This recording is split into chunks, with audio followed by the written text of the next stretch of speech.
Let's do that. Good morning. Oh shit, it's tipping. We're tipping. Tighten that up. Good morning to everybody. It's wonderful to see you. It's wonderful to be seen. Sorry, I'm fixing my camera real fast. We're there. Did I see Marge? Did I see somebody named Marge join? That would be terrific. Oh, let's get that mic out of the way. I'm going to try and make the audio sound a little better today. Get it a little further away from my face. We'll see how it goes. How's the audio? What's up, Beth? Let's pop this up. Get this out of the way. Bianca, good morning. Let me let the Discord know.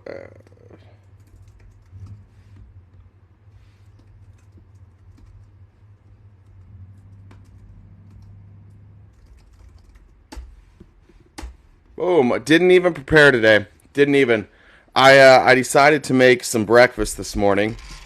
I'm not normally a breakfast person. Breakfast is not usually on the agenda for me. But this morning I had gotten up early. I had an early dinner last night, so I thought breakfast, and I made the world's worst breakfast. I tried to make like protein pancakes with peaches. They're fucking terrible. It was awful. So now I'm in a bad mood. Now I'm just in a really, really bad mood because I had a bad breakfast. Super disappointing. We the People trending on Twitter. That's terrific. What do we got? We're trying to get rid of the AG.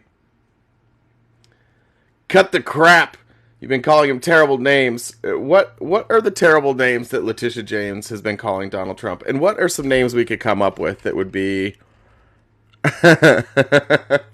Someone said I'm going to have peachy protein shits for sure. What are some terrible names we could come up for Donald Trump? He's in a bad... We know what that means. Listen, I don't think the dog walking is going to happen today. We'll see what happens.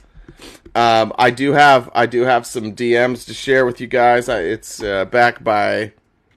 popular demand here. Let me pull it up. I'm thinking about setting up a voicemail. And with the voicemail, by the way, just looking for opposition in the box. I can't remember Bulldog Willie. I know we've talked, but I'm thinking about setting up a voicemail and just allowing people to call and send me voicemails, leave me angry voicemails, and then playing them on the air. What do you guys think about that? Somebody in the Discord, keep an eye on the speaker votes for me. Good morning to everybody. Good morning. All right, How you doing? Good. How are you? Very good. I think I got the perfect nickname for him. Okay. What do you got? This is going to be a little weird coming from a guy who's mostly conservative, but I think we should call Donald Trump an Alabama Hot Pocket. Is this something I need to look up? You don't want to, but trust me. Well, I'm going to do it anyways. All right. Oh, my God. Don't look it up. Don't look it up, anyone. Don't look it up. Thank you. Of course, that's how I feel about all politicians, but that would be the nickname I would pick. Thank you. Don't do it, guys. Don't look it up. Don't do it. Thank you, Bulldog Willie. I appreciate the start to the show. The fuck is wrong with you people? What is wrong with you people? This country used to be great. It used to be great. We've ruined it. I'm on a watch list now. For sure, I'm on a watch list now. But I wanted to get back to some DMs from Charles. Charles let me know last night that you guys were too soft. By the way, Jen, one of our moderators, did mute Charles for 5 minutes yesterday, and I am not pro muting. We have certain rules. You can't say you can't use slurs. You can't use all caps. You can't spam. Right? That's where you get muted. But Jen muted Charles yesterday because he was too cowardly to come up, and she didn't want him to be able to say things in the comments anymore without coming up. And I do not approve of that for anybody except for Charles, in which case I think it is beautiful. But yes, Charles is still talking to me, so let me just give you guys an update on my conversation with Charles. Good night. He actually, I think, just sent me. Yeah, he just sent me a message. So sent me a bunch of Trump stuff. Uh, he said, "Oh my God, 3 o'clock in the morning, Charles." So Charles messaged me yesterday around 6:30 at night. Said he was banned and he'll be back tonight to defend any points he wants to. I said, Charles, you should get rid of the internet. It's not your friend. Uh, he said that he needs the internet because he needs the art of knowing your enemy. Then he sent me a whole bunch of Trump shit I haven't watched yet. He said my kind is killing the country. And then he said this. This is why we will win any racial war or any type of war to come to us real men. Keep in mind, I've seen Charles. The first time I met Charles on TikTok, he randomly showed up into a live. We had gone incognito. So I do have a backup account. You can follow it. It's Jasper Sammy. It's like a, if you ever come across a live and you see Jasper Sammy, just be aware that means that like there's a chance I'm going to get in trouble that night. And so that account is used for when I would like to talk about things that could get me in trouble. If you ever come across it. So I was hosting a live. Everybody, it was just a panel. We weren't doing a regular live. We were just like bullshitting. There was like, honestly, maybe like 40 or 50 people total that entered that day. But Charles just showed up and he heard liberals talking, so he jumped up and said a bunch of just horrendous shit. But we were all high, so we mostly just made fun of him. That's how I met him. Anyways, then so now he's sending me pro-Jesus stuff, because naturally after you threaten a race war, he sent me a bunch of stuff about Jesus. So he said, because I'm a Dem, I'm probably not a believer. There is, as has been said many times before, there is no hate like Christian love. Anybody who's pro-Jesus in their TikTok, generally speaking, is going to be an abhorrent person. Jesus, I see you. I'll get to you in a second. Then he sent me something about from Bob Mullins, which if you know who Bob Mullins is, a lot of Bob Mullins. My God, so much Bob Mullins. And he said, this is how half the country thinks, bro. Gives you chills, don't it? I can't wait till we go full dark and start taking the country back. And I haven't watched anything. There's some more stuff here, but then this morning he woke up in a good mood. Charles did. Morning sunshine, he tells me. I think my ban is lifted today, and if your rabid minions don't report me as soon as I get on, I'll gladly respond to your childish comments. And by childish comments, of course, I do mean calling him a blatant racist. Let me jump in the shower. It's good to know Charles is taking care of his health. I've seen Charles. I do not believe Charles can get into every nook and cranny. That was what I was getting with the first time I met Charles. He was laying down flat on his back, and he decided to jump on the TikTok live from this angle. And I tell you what, the neck and chin, there is no deviation. It just is one big mess. Let's call it a mess. Anyways, I told him that he didn't deserve a platform because he's an unapologetic racist. By the way, I called him this because he sent me a pro-Trump video. A pro-Trump video in which showing what Trump has done for black people. And Charles said, and I quote, listen to what he's done for colored people. Stop calling him racist, my dude. Well, all right. Fair enough. I'll stop calling Donald Trump racist, which I don't think I do, but I just told him he was an unapologetic racist. He said, I called him an unapologetic racist, and he said, come on, bro, I don't hate him.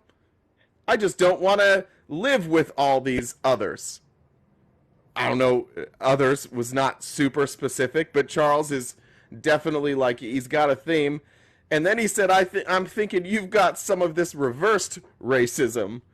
I just told him, I said, listen, if you come to my live, just know everybody's going to call you a racist. Nobody's going to be soft on you. Like, everybody's going to call you a racist.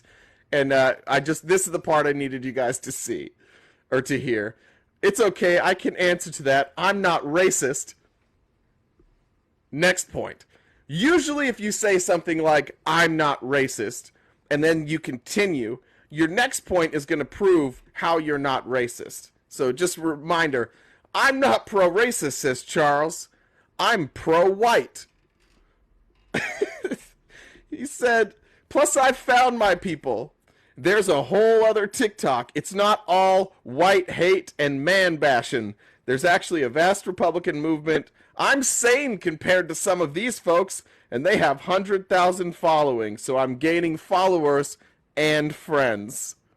I said, Charles, it's not a flex to brag about all your racist friends. They're all cowards. They wouldn't debate me anyway. Go hang with your pussy white nationalist friends. And he said, we'll come over. So, anyways, there we go. I think his friends are here. You can be white and proud without being racist. Sure, figure that out. You can explain that to me. What I don't know what you're talking about there, but there you go. There's the update on Charles Jesus. Good morning, amigo. How are you? Good. How are you? Good. I did, besides, you're awesome, man. Thank you for calling him out. Thank you. It means a lot. A lot of people don't understand, like, when we were growing up being Mexican-American, we didn't have this type of friendship with, European Americans like yourself. I'm coding my words. Nobody would stand up and say, you're racist, or you're this, or you're that.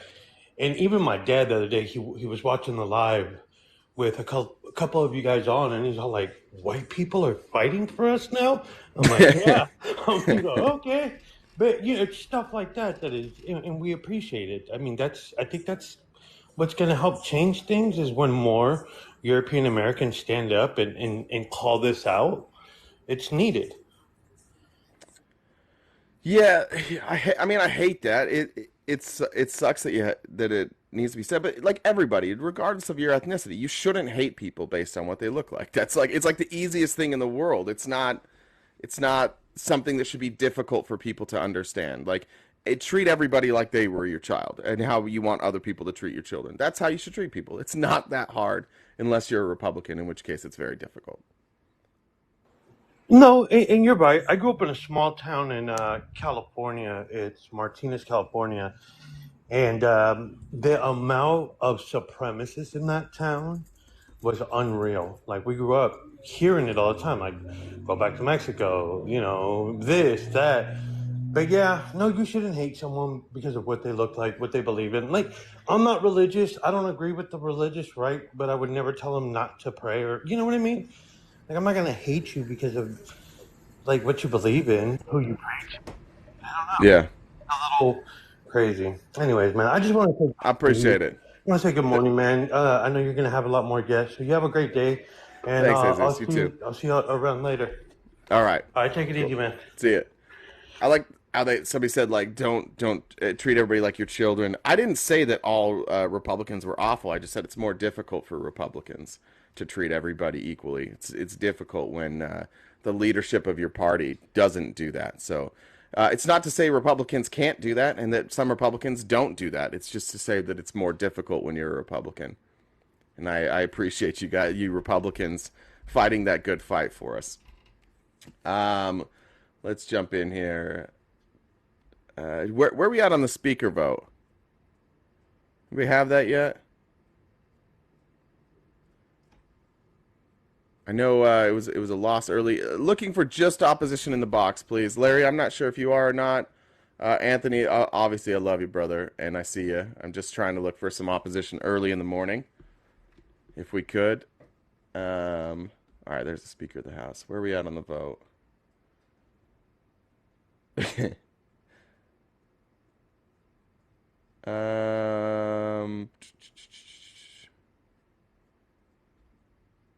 Where are we at on it? Let's see. Oh, there we go. Thank you, Kim. Jordan's at 142, Jeffrey's at 140, others at 18. So Jim Jordan, I believe, has already lost this vote too. Less and less votes trending for Jim Jordan. Ah, sorry. Sorry, Jim Jordan. I'm really, really sorry that Donald Trump's lapdog won't be the Speaker of the House. It's disappointing. I doubt we get Jeffries. What's up, Larry? How are you? Fuck, living somebody's dream, right? I guess so. What's up? I mean, shit, nightmares are dreams too. That's true. That's true. What's up, brother? So listen, man, I'm more of a centrist than anything, right? But I mean, you can't sit there and say that, it's harder as a Republican to not be racist. Sure, I can. I don't see how. Okay. Um, do are there any like white nationalists in Republican leadership, or have there been recently? I mean, I know very little about your politics down there, but I do know that, the media is in control of a lot of what's, they Yeah, spew a lot of yeah, BS. that's nonsense, dude. It's absolute nonsense. The media is It's not in not control. nonsense. Well, it is. Dude, So let me help you understand. Let me help you understand this. The most prominent white nationalist in the country is Nick Fuentes. He's probably got the biggest voice of any white nationalist. He had a one-on-one. He had a one-on-one meeting with Donald Trump. okay. Just they're not meeting about politics. Just a nice little dinner. Okay. Stephen Miller, self-avowed white nationalist, was one of Trump's right-hand men. White nationalist. Marjorie Taylor Greene, Christian nationalist, she calls herself, because white nationalist doesn't work. One of the most powerful people in Congress. Okay, so what do you think about Joe Biden? I think Joe Biden is. What do you mean? Do I think he's racist? Yeah, No. you'd be absolutely wrong. Look at his No, I past. wouldn't. Look at his history. Wait. Hold on. You don't know if he's racist either. What you can point to is you can point to some things that happened in the past, and you could decide if you think he's racist, but you also don't know if he's racist. However, if a white nationalist, a white nationalist, always racist, every single time. There's not white nationalists that aren't racist. They're Okay, all but, I mean, racist.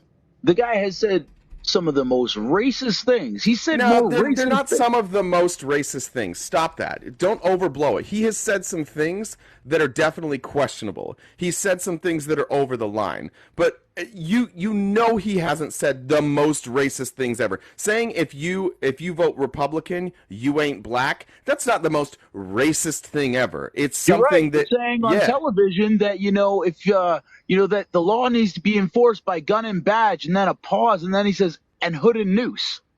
Wait, what? Yeah, On television? he said that on television. No, he didn't. Yes, he did, man. A couple years ago. From what you think he said? You think that Joe Biden talked about a noose on television? Bro, You are out of your it. gut. What kind of television y'all got up there in Canada? What Dude, are you I was down watching? in Texas. What are you watching? Where did you find this information? I was down in Texas, man. I'm a long truck driver. That's not good for you. That's not a good omen. That never happened, dude. None of that happened. No, it did. I'm looking it up. I bet I'm going to find, let's see, what did you say he said? If I remember correctly, now, like I said, this is a couple years ago. He said that the law needed to be enforced by badge and uniform, and then after a pause, he said hood and noose. There's no way this happened. Bro, unless I'm dreaming shit, I could have swore this happened, dude. Yeah, I debate politics every single day. I followed politics. I was a Republican for like 8 years. I worked for the Republican Party. There's just no chance in hell that this happened without anybody knowing about it. Bro, there's a lot of shit that's happened without anybody knowing about it. This is the President of the United States, and what you're saying would be horrific. There is a 0% chance that any of this happened. You're sure about that? Yes. Give me a second. Let me take a look at. Let me see if I can find it here. Please do.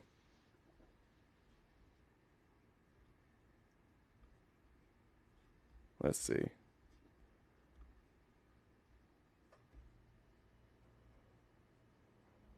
Is somebody telling me that this is from a speech? Was he? People are tagging me in a speech. Jess, do you have the actual speech, or do you have the quote?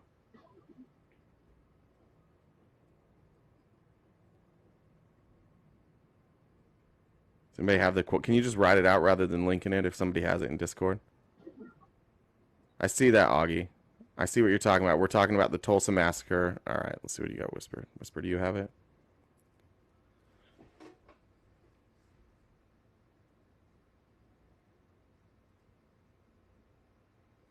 I'm trying to read through it quickly.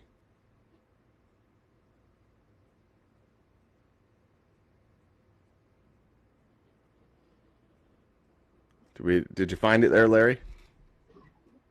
Well, I mean, dude, I just started looking here. You're good. Everything's kind of difficult. I was just seeing if you had found it first. Everybody's looking at the same thing. This is from, let's see.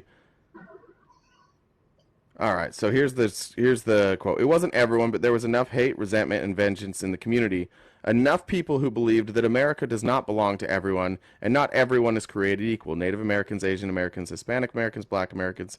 A belief enforced by law, by badge, by hood, and by news. Yeah, dude, this isn't him saying it. This isn't him advocating for it. Come on, dude. He's literally talking about the Tulsa Massacre, which happened in what year? He was literally talking about the people at the time. What? Come on, man. When you started this whole thing off by saying that the media controls everything, that they're so dishonest, and you can't, like, who deceived you, dude? You should see what the media does. No, who deceived you? No. Answer my question. Who deceived you? Did you know this was from a speech about the Tulsa Race Massacre? No, I didn't, because I did not. Did you know that he was talking about the people at the time? Can you repeat the quote? Just so I can see it. It wasn't everyone, but there was enough hate, resentment, and vengeance in the community, speaking of Tulsa. Enough people, again, in this community, who believed that America does not belong to everyone, and not everyone is created equal. Native Americans, Asian Americans, Hispanic Americans, Black Americans, a belief enforced by law, by badge, by hood, and by noose. He's talking about the racists.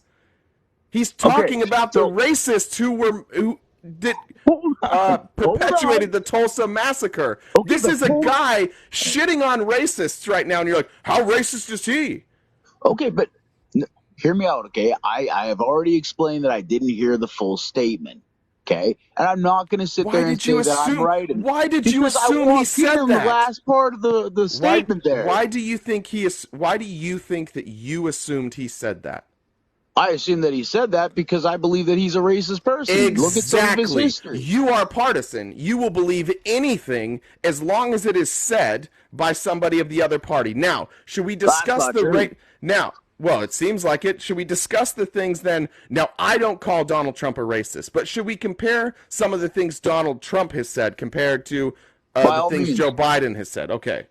What is the most racist thing you think Joe Biden has said? If you're not Republican, you're not black, or if you vote Republican, you're not black, something like that? No. I think the most racist thing he's done is be part of a segregation bill and say that if he said in a speech back when he was in the Senate there that there's enough N-word mayors, we don't need any more N-words in politics. How bad are you going to feel when you get torched on this one too? Not going to get torched on that one. You think that Joe Biden stood before the Senate and in his own words was saying that? I know for a fact he said it. I have the What video. Are you going to do if you find out for a fact he didn't say that? Are you going to apologize? We'll see. Yeah, I know. Listen, the one thing conservatives can't do, the one thing conservatives hate more than anything is admitting that they were wrong and apologizing. But man to man, are you going to apologize if you find out that that was untrue? 110%. 110%. Repeat the quote to me again. There's enough N-word mayors in politics. We don't need any more N-words in politics. Sorry. Yeah, enough N-word mayors.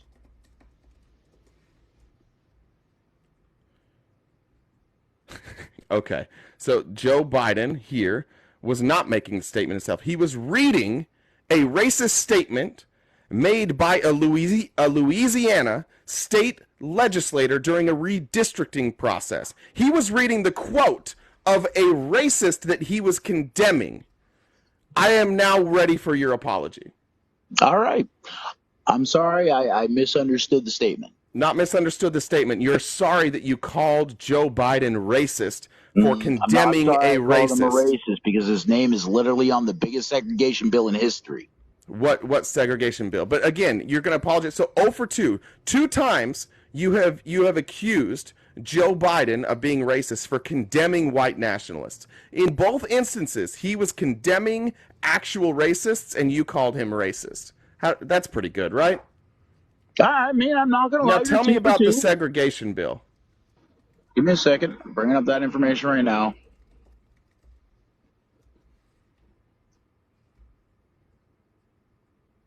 1975 Senate hearing, the legendary civil rights lawyer Jack Greenberg had some things to say. 2 freshman Senate Joe Biden. That's not it. It was about school integration. It's the right bill. This is about school integration. Greenberg was one of the lawyers with Brown versus Board of Education. He said something like Joe Biden was going to throw a brick through the window of school integration, right?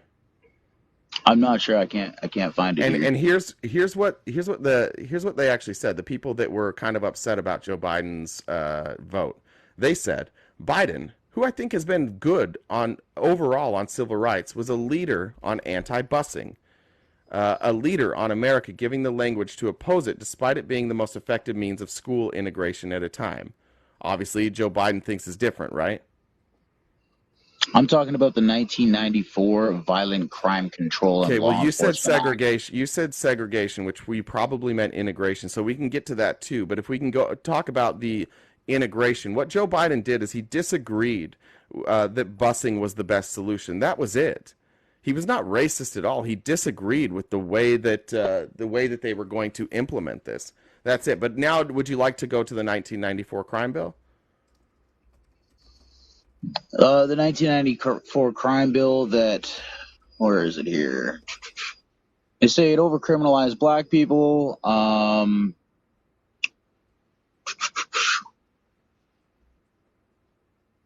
Where is it here? Do you know why people don't like the crime bill? Why is that? No, I said, do you know? No, I don't. Okay, so then how do you have an opinion on this? You're 0 for 3, first of all. You were wrong on integration. You were wrong on the 2 racist quotes, and now we're going to go to the crime bill where I suspect that you'll be wrong again. And again, I'm going to ask you the question: why do you think you are so poorly educated on this? Because I'm Canadian. Or is it possible that you just believe shit that you want to believe? You will believe shit about people that you don't like, the opposing party. Now you say you're a centrist, but you're clearly not.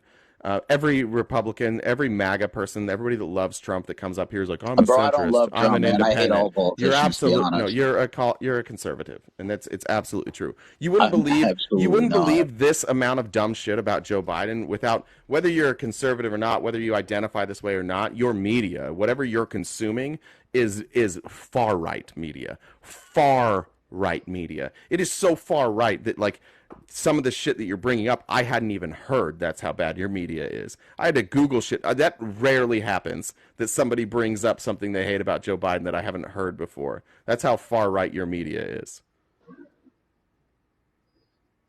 So apparently I'm wrong on this bill. It was just basically a bill that cracked down on crack cocaine, which there was a lot of in the black community at that time. Mm-hmm. Okay, yeah, so I'm wrong on that as well. So when does Joe Biden bend? So Joe Biden being racist boils down to, for you, the one comment where he said, if you vote Republican, you ain't black, right? No, absolutely not. Okay, then why is he racist? Because you're 0 for 4 on the other one. So what are the things that you said that he's racist? What are the things that you're leaning on then? Well, I mean, like, let's take a look at his. We could literally go into a lot of things that he's done. You know, when it comes to his economy, when it comes to a lot of the things that he's done, man. Like, you know, him canceling Trump's opportunity zones. Again, I'm going to ask you how he's racist. I'm not going to ask you, like, does that make him... Do you know what the opportunity zones were? Yes. Do you know what the opportunity zones were? Yes. Explain them. Okay, so the opportunity zones were giving big business tax breaks to build in impoverished communities. Yes. Yeah. So yeah, why so these were this allowed people outside of the community to come in and invest in in businesses and get a tax break, and these were low-paying jobs. And you know who made the money? Not the people in the communities, the people outside of the communities. It was a fucking terrible bill. It's How terrible. is it a terrible deal? For example, the person I know somebody who made an insane amount of money doing that. It's a white guy that I play golf with here in Mesa, Arizona. It's where he made the money. He made a lot of money by paying minimum wage for those jobs. Really? But Yeah, I mean, really. it still employed people, did he not? Did Donald Trump? Did he employ people? Yeah, he employed people still, did he not? Yeah, it was shitty jobs. Great. Okay, what I honestly think is that one of the biggest problems when it comes to jobs down in the United States is that your minimum wage is so bloody low. Well, I agree, but unfortunately, Republicans oppose that at every move. So yeah, but so do Democrats. Democrats Democrats don't oppose minimum wage hikes. Democrats want the minimum wage to raise. So why haven't they then? Joe Biden's been in office for how long now? Because it's a federal thing, right? And Joe Biden also has to deal with the fact that the Senate can't get past the filibuster, and the Republicans control the House, so there's no way to get that legislation passed. But if you look in blue states, if you look at the minimum wage in blue states, generally speaking, blue states have a very high minimum wage. I live in a purple state in Arizona. Our minimum wage is $15 an hour. I'm sorry, what's a purple state? It's like when you mix red and blue. So it's like a state that's not necessarily Republican or Democrat. It's kind of like a mix. Okay, so what would you say about Joe Biden's economy then? I would say that it's recovering fairly nicely. I will agree that he has created quite a few new jobs. Again, though, we were talking about him being racist, right? Are we abandoning that? Okay, but I mean, like I've already admitted that I was wrong on that. Okay, I can't say 100% that he's racist, but I mean, you don't seem to have any examples of him being racist. Okay, yeah, but do you have any examples of Donald Trump being racist? Well, first of all, I rarely say my opinion on Donald Trump is not that he is racist. My opinion on Donald Trump is he equally does not give a shit about anybody. If you like Donald Trump, if you say nice things about Donald Trump, he will like you. Will he use race as a reason to attack somebody? Certainly. Will he use ethnicity? Certainly. We've seen that done. When a judge was ruling against him on an unrelated case, he said, "Well, that judge shouldn't be ruling against me because I want to build a wall on the southern border, and that judge is Mexican." That's fucking racist. But again, do I think it's because Donald Trump hates specifically Mexican people? No, Donald Trump hates anybody who ever says anything bad about him or rules against him or is perceived as a threat to him. I don't believe it boils like his hatred is more hating anybody who stands in his way. I would say he's almost like worse than racist because he hates everybody who doesn't do exactly what he asked them to do. He's an actual fascist. Like he's the worst person ever to run for president in our country. He's the worst person to be president of our country. He's the most dishonest person ever to be president in our country. And you have a bunch of Republicans who still think he's great. I honestly think that your politics needs to change. You guys need more than two parties. Fine, but it starts by not letting white nationalists and dumb people bring in people like Donald Trump. I'm fine with the two-party system as long as the two-party system is filled with non-idiots. Unfortunately, MAGA is like 80% idiot, and the best way to rise to the top in MAGA is by being an idiot and kissing Trump's ass. And so we have all the stupidest people running the Republican Party right now.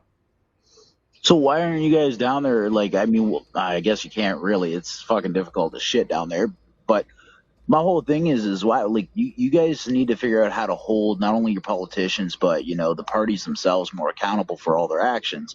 And I mean, I know Joe Biden's trying to do that. Donald Trump is under 4 indictments. Donald Trump Donald Trump did not do one goddamn fucking thing to drain the swamp. He didn't do one goddamn fucking thing to do anything to make us less corrupt. In fact, it appears he made everything more corrupt. We are trying. He is standing in the way. MAGA is standing in the way. Donald Trump is under 4 indictments for crimes that he almost certainly committed. Donald Trump is under indictment for crimes that he almost certainly committed while he was president. He repeatedly lied to the American people. He misused congressionally appropriated funds to do his bidding. He walked out of office with a sweetheart deal from the Saudis, with his son-in-law getting $2 billion. Donald Trump is all rhetoric. Every bit of what Donald Trump says and what people believe he was going to do, he wasn't doing. He was lying to their faces, and they still think he's advocating for them. He's not. No, he's advocating for himself. You're goddamn right. He didn't drain the swamp. He made it worse. He didn't make it less corrupt. He made it more corrupt. And by pretending he was like the savior here, that he was going to fix everything, he's duped all these morons into thinking that he's not a criminal and that the reason that everybody's after him is because they don't want themselves to be exposed, and that's why they make up all these charges against him. Well, it doesn't look very true because there's evidence against him, but he can't seem to find any evidence against them. You've been duped, man. Just full disclosure, you've been absolutely lied to, thinking that conservatives in your country and in my country are there to help you. They are not. The conservatives, well, hold on. When you're talking about Canada here, we actually have a conservative that actually looks like he's going to be doing good. What, good? How so? Well, first of all, he plans on getting rid of the carbon tax, which is probably one of the worst things that's happened to Canada. How is a carbon tax a bad thing? Because it's not going to any kind of green initiatives. It's not doing anything. And Canada has been a carbon. Like, dude, we have the boreal forest up here. We don't have a huge carbon footprint. So you shouldn't tax carbon, is what you're saying? No, I'm saying that the system that we had in place before was a better system because it affected business. What was the system before? It was carbon cap and price trading, and but the thing is it didn't affect the people just going to work. Where now, I mean, man, our fuel prices. Yeah, I see that you've had a massive increase. Why would the solution not to be to invest? I don't know a great deal about your carbon tax, so that's why I'm asking questions. But why would the solution not be to invest in green energy? But that's the thing, though. He's not. He's not. No. Why would the solution to this not be to invest in green energy? As the conservative, why is the conservative coming in and saying, like, let's just get rid of the carbon tax? Why not invest in green energy? Because the carbon tax doesn't affect it affects the little guy more than it affects big business. Again, not my question. Let me ask the question again. Why is the solution not to invest in green energy? If the conservatives want to do something different, rather than just eliminating the tax, why not invest in green energy? Who says that they're not going to? Well, I'm going to guess if they're anything like conservatives around the world, that they're going to double down on fossil fuels. Nobody really pays attention they are going to double Canada. Down on fossil fuels. What is the guy's name? What's this Pierre guy's Poilievre. name? What is it? Pierre Poilievre. God damn you French names. I mean, everybody's French up here, apparently, in politics. All right, let me see his platform. Just look at what he's been calling Trudeau out on, though. But stop. This is the thing. No, this is the problem with conservatives. It's become call-out culture. You think somebody's like a good politician for calling somebody out. It's literally the lowest bar. It is the easiest thing to do, to call people out. That's easy. That's a shitty fucking politician. Okay, so what's hard as a politician is to have ideas and then be able to like explain those ideas and get people to buy into your ideas. But he's done that too. Okay, well, what are his ideas? He's done that too. That's what I'm asking. What are his ideas? Okay, so first of all, he wants to eliminate the carbon tax. He wants to increase housing throughout Canada because right now we're in the middle of a housing crisis. He wants to. His whole plan is pretty much. Okay, so he's also anti-vax. Correct? And that's totally up to him, man. He's pro. Well, I'm looking at his website. This is his. This is one of the. He doesn't say anything on his website, by the way. There is no policy on his website. Leader of Conservative Party. All he says is like, I worked in the private sector. I'm anti-vax. I'm pro-freedom because of COVID, and I don't like the inflation tax. He actually doesn't have any policies. No, but if you go through everything that he said, he does have a policy in place. Why doesn't he put any policy on his website, do you think? I honestly have no idea. I haven't been to his website. I listen to his videos. Okay, and what's his policy outside of the carbon tax? Okay, so he's planning on increasing funding to our national healthcare system. He plans on increasing funding towards housing. He plans on give me a second here. Let me bring this up. So he wants to force Toronto and Vancouver to build more houses. Not Toronto, Vancouver so much. It's literally, this is what he said. He said he'd force cities such as Toronto and Vancouver to increase new home building by 15% under threat of losing federal funding. Yeah, but do you know why? No, I'm just telling you what he said. Wait, you just said he didn't say that, and then he did. No, I did just say that he said that he was going to increase funding, and that's what. Okay, so do you realize that right now Toronto has more people sleep? Like, dude, we have so much homeless in Toronto, Ottawa, and Vancouver. It's do you know ridiculous. What causes homelessness? Generally, do you know there's basically like one indicator that you can look at all times that will tell you whether or not homelessness is going to rise. It's wealth inequality. The rich get richer, the poor get poorer. The cost of housing is, and now he's right. He wants to build more houses to drop the price of housing. So I'll give him credit there. He is right. He's identifying the problem correctly. But what he's saying is like we have to build more houses. Well, if people can't afford the houses, or people can't afford to build, or these people may have bad credit, then building more houses won't necessarily fix the problem, right? And I don't disagree with that. But the thing is it's better than what Trudeau's done. Okay, so this is what he wants to he is all for oil and gas. This is not a green energy guy. You just said he was. I'm looking. No, he's fuel. Hold on. Yeah, he's fuel.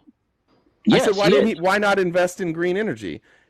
He gets a bunch of money from the oil companies, and now he's saying no carbon tax and drill baby drill, basically, right? Okay, but do you know why? Do you know why? Do I know why he wants to? Why he's obsessed with oil? Probably. And what do you think? Yeah, but do you understand? Okay, so up in Canada we have what's called an equalization payment. Okay, so the equalization payment is where all the provinces are supposed to put in money that goes to the federal government, and then that is supposed to be spread out evenly amongst the provinces. And that's not what happens. Alberta, which is a pro-oil and gas province, puts in 90% of the money and gets like 0% back. Okay? And that still doesn't explain why he's like pro-gas. Let me get to it, okay? So Alberta, over the last, 5 years, 6 years, has been talking about separating from Canada because they're getting absolutely no funding from the federal government, and then on top of that, they're being scrutinized by the federal government. And the current federal government is currently they're screwing Alberta. Why? Because the oil industry is Alberta. Alberta is it's literally the.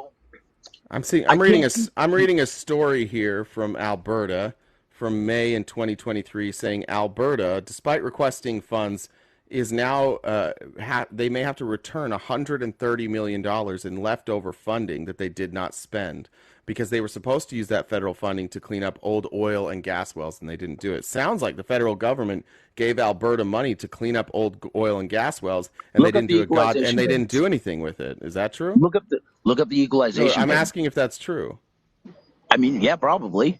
It looks like Alberta got British Columbia, which is, I believe British Columbia is your most populated province, right? No. What is? Ontario. Okay. Well, okay, so maybe this was just the places that had this issue. They got British Columbia got 120 million. Saskatchewan got 400 million. And do you know how much Alberta got? Now remember, British Columbia 120 million, Saskatchewan 400 million. How much do you think Alberta got? No idea. 1 billion. Yeah. Sounds like they're not being screwed there either. Okay, but look sounds like they're getting more funding. Look at the equalization payments. Okay, let's look at that. What are the equalization payments? I told you it's where all the provinces are supposed to put in money, and it's supposed to be spread out, amongst the provinces to help pay for like roads and healthcare and all of that stuff. Transfer funds by the federal government to a province with below average revenue per capita intended to ensure that all provincial governments provide comparable levels of service and taxation, right? Yep. Okay. Now you want me to look at the By what year? By 2022? You can look up any year. Okay.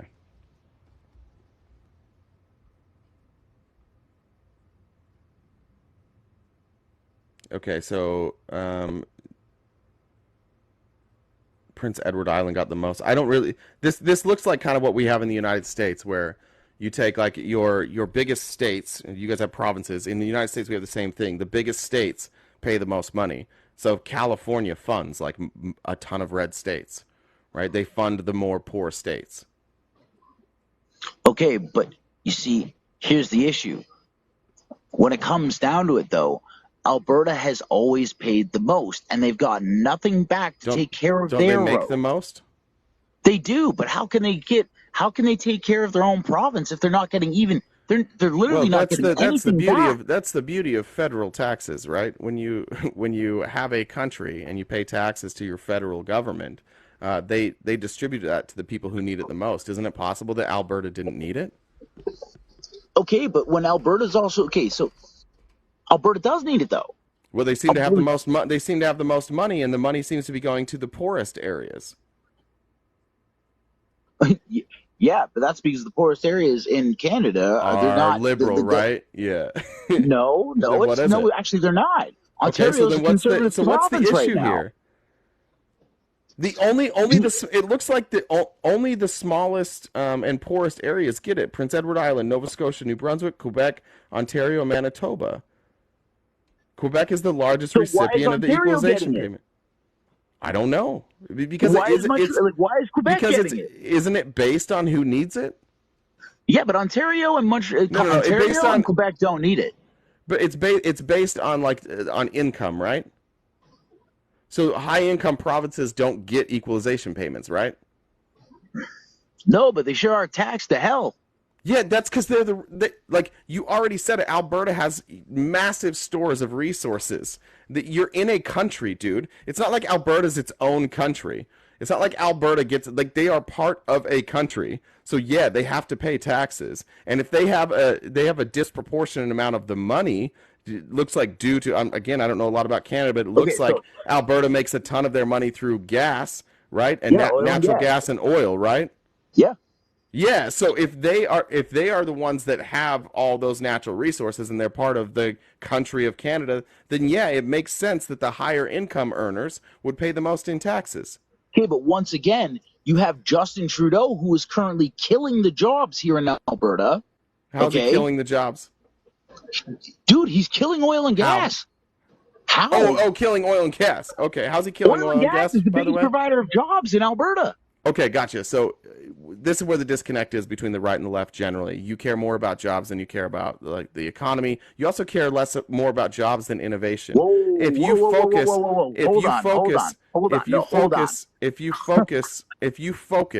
on oil and gas, you will be left behind. You will no longer be an innovator. Your country will get left behind. The world is You're making assumptions based on no facts. The world is moving green.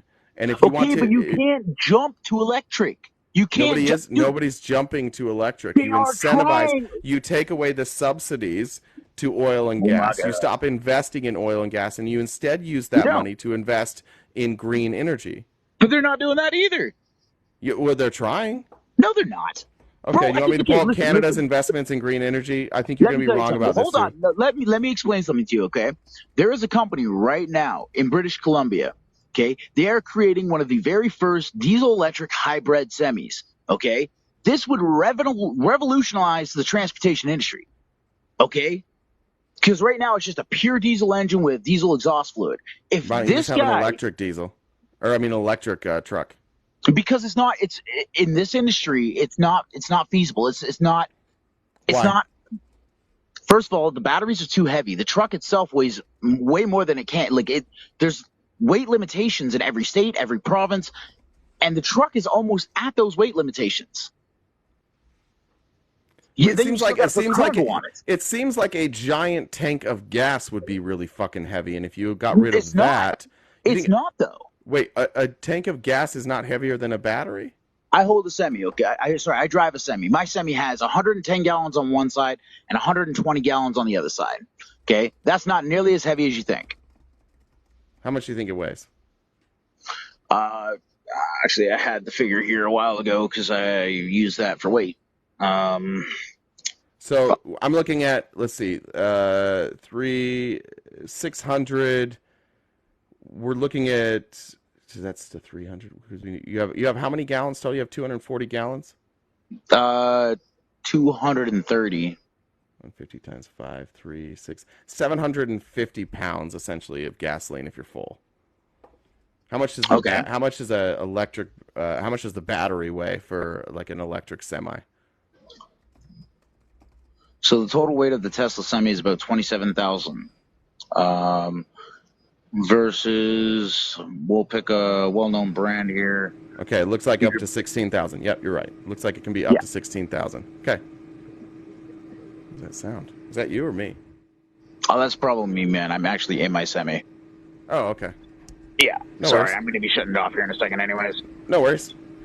Anyways, the point is, sorry, we've gone on. This is not a place where I'm an expert. What I'm saying is, like, so far what you've told me is just sounds like the same kind of conservative shit that we have here. You got a guy that you think is going to save things. He's running on anti-vax. He's a crypto bro. He wants to introduce crypto, the most like the most unstable like financial market you could possibly find. And you're saying like this guy is going to save the country. Okay, but you see, you got to understand something, okay? Justin Trudeau is also pushing for cryptocurrency. I'm not a fan of Justin Trudeau. I'm just saying that the guy that you showed me seems to have no real policy other than just like grievances, right? I'm anti-vax and I want crypto. He doesn't seem to have. I'm looking through all the shit that he is running on. He doesn't seem to run on a real platform, which seems to be like the conservative way right now. Just don't run on a platform. Because the thing is okay, so. Right now, okay, so the political landscape here in Canada is a lot different than the one down in the United States currently. See, down in the United States, you guys have, you guys have a very weird political landscape right now. Give me 1 second. It is me making that noise. Give me 1 sec. Oh, sorry.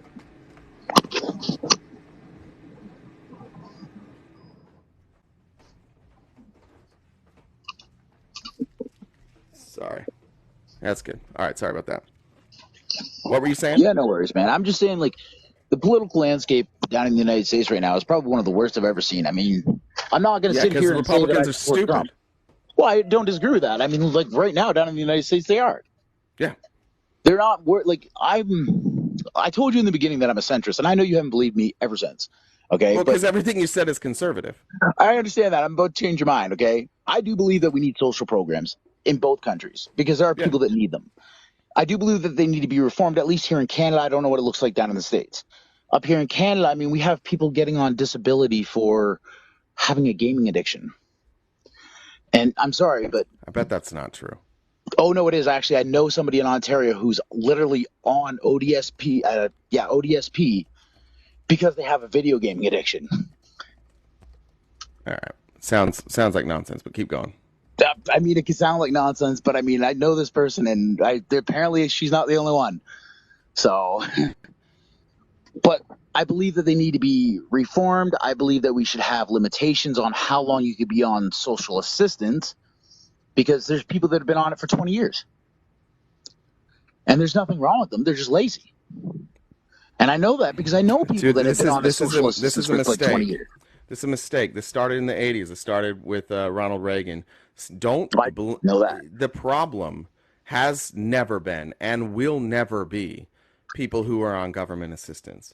The amount of people who are on government assistance who are doing so without a legitimate reason is a tiny, minuscule amount of a percentage. It's a Republican trick to get you to stop looking at the real problem. The problem has never been that there are people who take advantage of the system of welfare. That amount of money is tiny. The problem that your country and my country will always have is corporate welfare.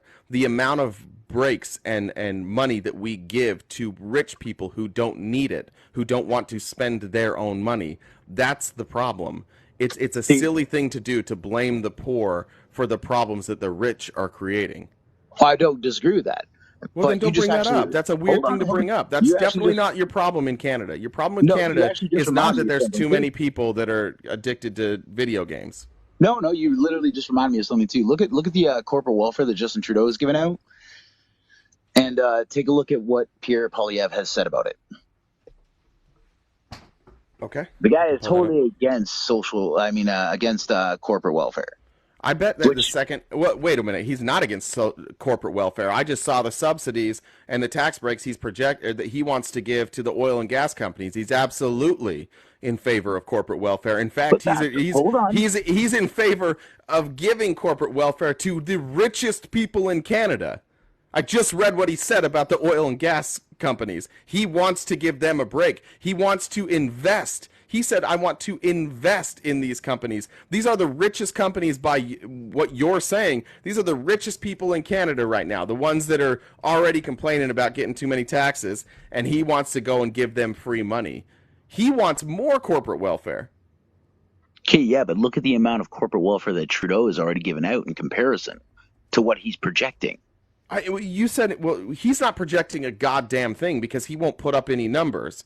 So I can only take him on what he's saying, which is a really smart thing that conservatives have done. And I imagine Pierre Lepew or whatever his name is, Pepe Lepew that you got up there, is just like running a Trump-style campaign because that's what it looks like. But what Trump introduced to the world is that you can run a campaign and have literally no specifics. You just run a grievance campaign.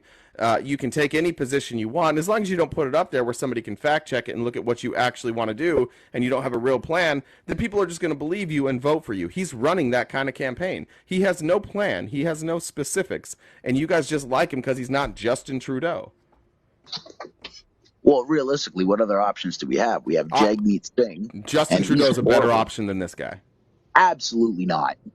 You want crypto bro who doesn't believe in science that wants to give a bunch of money to oil and gas companies. You're like, that's the solution. Okay, do you understand that there is... Okay, so do you know what CSIS is? No, what's that? CSIS is the Canadian Intelligence Agency. It's similar to your FBI. I didn't even know you guys had intelligence agencies up there. I had no idea.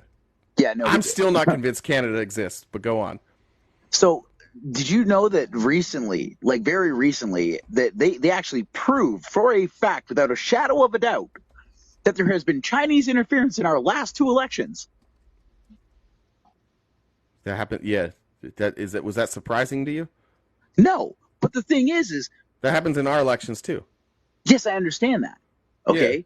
But the thing is and I got news, and we do it. We probably interfere in your elections too. Just heads up, we don't have the greatest track record. I'm sure we were interfering in your elections. I'm sure right now there's a lot of American money popping up, Puppet Pierre, whatever his name is. Let me explain this to you, okay?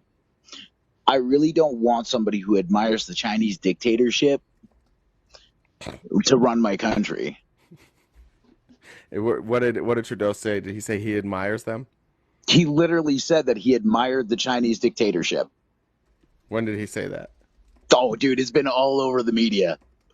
It has been all over the media, dude. If you look at forgive me if I'm going to fact check you because the 4 quotes you gave me about Joe Biden were all fake. So oh, go ahead, 110%. You can fact check this, man. He admires the Chinese what? Dictatorship. Look, I'm telling you right now, there's a 0% chance that he said this. I'm going to tell you that there's 100,000% chance that he said this. All right, so already, I'm pretty sure you're wrong. Where did that go? I just saw it. Where's the actual words? Shit, where did that go? He said he admired the Chinese dictatorship and how it's given them the ability to turn their economy around. There's a level of admiration I actually have for China because their basic dictatorship is allowing them to actually turn their economy around on a dime and say we need to go green. We need to start, investing in solar. There is a flexibility that I know Prime Minister Stephen Harper must dream about, having a dictatorship where you can do whatever you wanted. That I find quite interesting. Which he's already accomplished. Wait, what did he say? Wait, he said he has admiration for the dictatorship because of why? Because of why? Because their ability to go green, which they're not. Exactly. So what he's saying in that scenario is he's like, man, I really wish I could get us to go green. That's the point he's making, But right? he's not investing in green technologies. Yeah, but okay, but hold on. But what you said is that he admires the China dictatorship, and you left out the part of like what he admires about them. He's not saying that like I want a dictatorship. He's saying I kind of admire it because they can go green. Silly, stupid comment. First of all, I agree it's a stupid comment. But again, like this is like again proof that you get all of your media from conservative sources. You took something out. You took something kind of out of you left the context out, and you said I would never vote for somebody who has admiration for the Chinese dictatorship, and you left out the entire context. Because it's more than that. Well, it was more than that. That's why I read it, and it turned out it was more than what you said. You're right, but you also don't know how he's been running this country. Well, you can tell me everything you look, I'm happy to look this stuff up as we go. I've been doing it. But every single time you tell me something, it's not the story. Okay, so here's a story for you to look up. Last one, then I got to go somebody else. If you take a look at Justin Trudeau's debt, and then you take a look at all the other personal debt or like the debt of the country? The debt that he's put the country in since he's been prime minister. When did he take over? Oh, dude, I don't know. He called a midterm election, and I mean, I don't even remember. It's been years now. We couldn't have called a midterm election if he was... He called a snap election there a couple of years ago. When he wasn't in charge? No, he was in charge. He's been in charge for like 8 years, dude. Yeah, I'm asking how long he's been in charge. That's what I was asking. Yeah, like 8 years. And he called a midterm election there a couple of years ago. Like, and you take a look at all of his debt that he's accumulated for the country, and you compare that to all the other prime ministers in history, and you add up all of their debt, his is still more. Yeah, that's the same in our country, too. It's because around the world, we've become like countries have just started going in debt. Yeah, but that's a huge problem. Yeah, and it looks like you guys are actually paying off some of that debt. It looks like you, unlike our country, you guys peaked at 1.4. Is that trillion? I don't know what these are at. Is it trillion, billion? I don't know what your debt is. I think it's trillions now. Yeah. Yeah, you peaked at 1.4. You guys have paid down like almost $1 trillion of that too. Good job, Canada. Yeah, but what was that? Well done, Justin Trudeau. It looks like all of your debt, if this is right, I have no idea. It looks like your debt basically was all COVID related. And previous to that, Trudeau was paying down the debt at a slow rate. It peaked in 2018. It had jumped from 2015 to 2018. You went from 817 billion to 892, and then he was paying it down. He had it down to 884, and then COVID happened. Actually, you guys are way better at this than we are. Actually, your debt, you guys do a better job of paying off debt than we do. Yeah, but look Stephen Harper was one of the best to pay off our debt. Well, I don't know anything about that, but he was the prime minister before Justin Trudeau. When was that? And Justin Trudeau, literally, I can't remember years, man. I mean, like, it's been a long time. A lot of us. See, I will say this though: Stephen Harper he ran a great minority government, but once he had a majority government, he was the biggest piece of shit in the world. 2006 to 2000. Yeah, I don't know. Looks like he did pay down the debt. He increased it a lot, and then he paid it down. By the time he left office, it had been dropped back down. Yeah, now you guys are better at this than we are, but again, we try. But again, you have to say, like, if you're going to blame Trudeau, he was paying down the debt before COVID, and he's paying down the debt again. It's COVID related. That's not Trudeau related. Come on now. Okay, yeah, but I mean, like, be honest. This is the thing, dude. Like, how come everything you say turns out to not be true or is missing massive context? I honestly, so I will admit that I didn't know that he was actually paying down our debt. I will admit that. But I mean, at the same time, like, dude, and before COVID, he was paying down the debt. But he's killing the blue collar workers, man. Like, we're paying more in taxes now than we ever have. Well, you guys have a bunch. Yeah, you have a bunch of debt. How the fuck else are you going to pay for it? Yeah, but you don't go after. How are you going to pay? Well, you can't say like, fuck him, he put us in debt, and also fuck him, he raised taxes. Like, if the debt goes up, the taxes should go up. That's the problem we have here in America, is that conservatives don't believe in paying anything back. Okay, so but if they cut taxes when they increase the debt. Okay, but if you're going to have taxes, if you're going to add taxes like Trudeau has, at least say what they're actually for. Be transparent. I bet they are. I bet I got to get to somebody else, but I bet if I went through all the bills passed, I could see what the taxes were for. I think you just don't know what they're for because you take like a surface level. You hear something, you get outraged about it, and you believe it, and then you're just like, all right, this is what's happening. But you I don't never know, man. all I this don't. stuff, like all this stuff. Just remember this conversation that I know not a goddamn thing about Canada, and it took me like 2 or 3 minutes each time you brought something up to be like, oh, that wasn't true. You could do this yourself. Bro, I'm also in the process of running my own business here, so I mean, it's been I very hear you. difficult. I'm But actually, again, I've got to go here you did soon, have too, this much so- time to talk to me. You could just Google. Next time you hear something about Justin Trudeau, just do me a favor and Google it and get the full context. That's it. So there is one thing when you have a chance, I would like you to look at. Okay. Sure. So the man has gone around from country to country, making our country look like a bunch of damn fools. If Oh, you look God. if you look at what he did in India, dude, the guy went there and dressed like he was Bollywood, and you can't do that. Who He cares? was an embarrassment Why the fuck does that matter?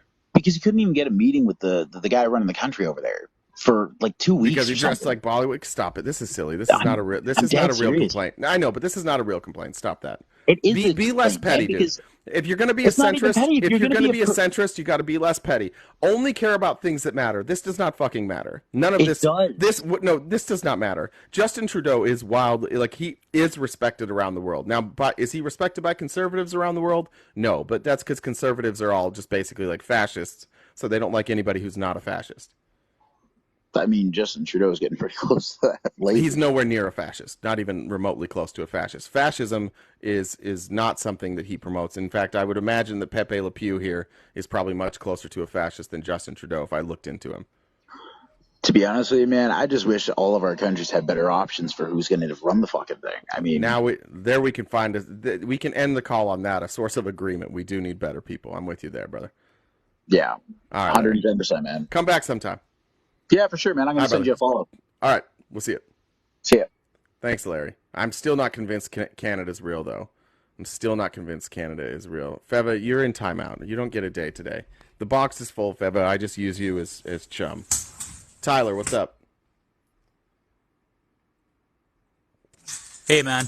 Hey, How's it going? I'm good. How are you? Not too bad. So, yeah, I got a couple questions for you. Please, So, I hope it's not about do you Canada. think Because I'm going to have to Google stuff if it's about Canada. it is, but it's God not. damn it. You won't have to Google. It's just a question, basically. So I heard you say that basically, like, Trudeau's administration is still more desirable than the Pierre Poilievre administration.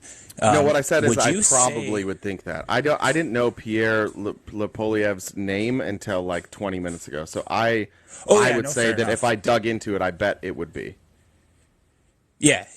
Fair enough. But my question would be is, do you think, like, let's take an administration who openly saluted a Yahtzee SS. Yeah, that was an accident. from, You know that like, was an accident, right? They They didn't do their research. Like, tell It's the still whole fuck. negligent. Why don't you guys tell the whole fucking story when you bring these stories up? Just if you want to say that, be like, did you know that Justin Trudeau did not fact check and they accidentally wound up saluting a war criminal because they didn't do their due diligence? Why don't you say that? Yeah. Say that okay, instead fair of enough, like fair enough. try and paint him as like he's a schmatzy. Just tell the real story. Oh, I never said that he was. I know, but the way a the way you said it, it's indicative of like where we're gonna go. But I don't know Yeah. why. How come I when we're still smearing want- political opponents, we can't just tell the whole story? No, that's not smearing political opponents. I was telling you that they saluted this person. I never even got to anything in terms of like what their due diligence was or how guilty they are in terms of this. But I would Seems like want that an would be, admi- like, part I of would it, want though, to start, I would right? want an administration that does their due diligence. No. 100%. Yeah, that was a big fucking blunder. Yeah, and then also another question. You say that it's irrelevant how Trudeau has gone around, and I'll use a leftist term here, culturally appropriated cultures everywhere he's went, as if it's a virtue signal. You do think that blackface matters, correct? No, I said it's not a big deal. I said it's not something I do would you think that hyperfix. posing as blackface is a big deal or not? Again, if you're gonna do this, Tyler, like you're now taking what I said and you're adding, you're I'm taking asking it out you of a question. And I'm gonna demand that when you use your little gotcha questions that you do it correctly. What I said is nobody fucking cares about that. It's not a big deal. Nobody that cares about that he blackface. went.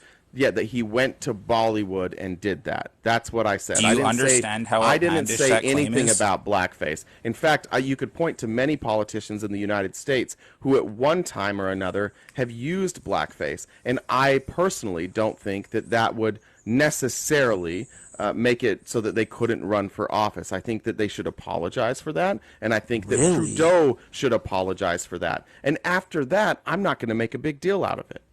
I feel like a lot of people that you even associate with on the left would Who completely do I associate disagree with? I you. run a live on my own every single day. Who do I associate with? Leftists. That's Who what do I'm I run referencing. my own live every day. You don't see me on other people's TikToks. If you do, you see me on right-wingers platforms. You don't see me on leftist spaces. You don't know who I, like me making again, a this claim is that just you're a silly me little making gotcha. me making a claim that you're associated with people does not mean that you have to or don't have to be on their TikToks or not. Well, I'm who talking do I about people that associate you with? I'm talking about people that you ideologically agree with. That's Who who do I'm I talking about. well, who cares what they Leftists. I can't disagree with them? I'm not saying you can't. I just Okay, made so the what's claim the issue that I with would my take then? I think that according to your leftist ideology, this You're seems talking to me. We're not talking. completely- I don't have an ideology, Tyler. You're talking Yes, you to do. me. Everybody no, I has don't, an Tyler. ideology. Yes, I believe, you do. No, You're an I ideologue. believe. No, you I are a complete ideologue. I believe that's what you are. That's silly, Tyler. You don't know anything You are about me. dogmatic ideologue. I'm dogmatic No, I don't now? need to know everything You about don't you. need to know. You don't need to know anything to call somebody dogmatic no, I said or I an don't need to know ideologue. everything about you. You're making the claim I don't know anything about You you. I don't. know that You you're just- a fucking you just social. tried I know to that you're a talk- socialist libertarian. Yeah, That's something I libertarian know about socialist. you. That's correct. You did some Whatever. homework. Well done. It's literally a fucking oxymoron. It's not an anyways. oxymoron. Do you want me to Yeah, explain it why is. it's not an oxymoron? No, 'cause I didn't And this come is gonna, here to then this fucking is gonna debate fuck that up shit. your claim, Tyler. This is gonna fuck up No, your it's claim. not. It's yeah, it is. hypocritical Now for shush. you to say Now that you shush, don't care sweetheart. about blackface. Sweetheart, It's shushy. cultural appropriation Shushy, according to your sweetheart. leftist ideology. Tyler, shushies, sweetheart. Okay. So you Let's don't call care it- about cultural Tyler, appropriation, shushies, then? sweetheart, shushies. I'm a libertarian socialist because I'm not an ideologue, because I'm not dogmatic. I take Do you think things. holding a Shut the political, fuck up for philosophical a stance second. voids you Shut, being an ideologue? shut the fuck up for This a is second. funny. Yeah, it is. See, I take No, it I doesn't. take the parts of ideas that I like and I keep them. And if I don't like certain ideas, I throw them away. So I Yeah, don't subscribe Do you know to what a an particular. ideology So is? I don't subscribe to a particular ideology, and my views are This is shaped so by funny. like what I learn and what happens to me. And those views evolve. They regularly evolve. They've been evolving. It's likely that I'll hold different views 5 years from now than I do today. It doesn't void you of being an ideologue. You clearly Well, then do explain not know how I'm what an that ideologue. means. Please explain how I'm an ideologue.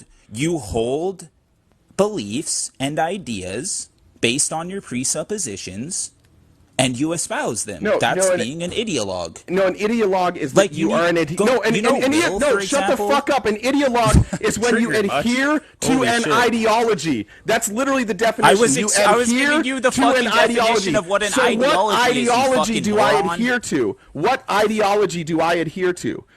Yeah, you I would have to adhere be. the I would ide- also have to be uncompromising. I'm extremely compromising. I do not adhere to an ideology.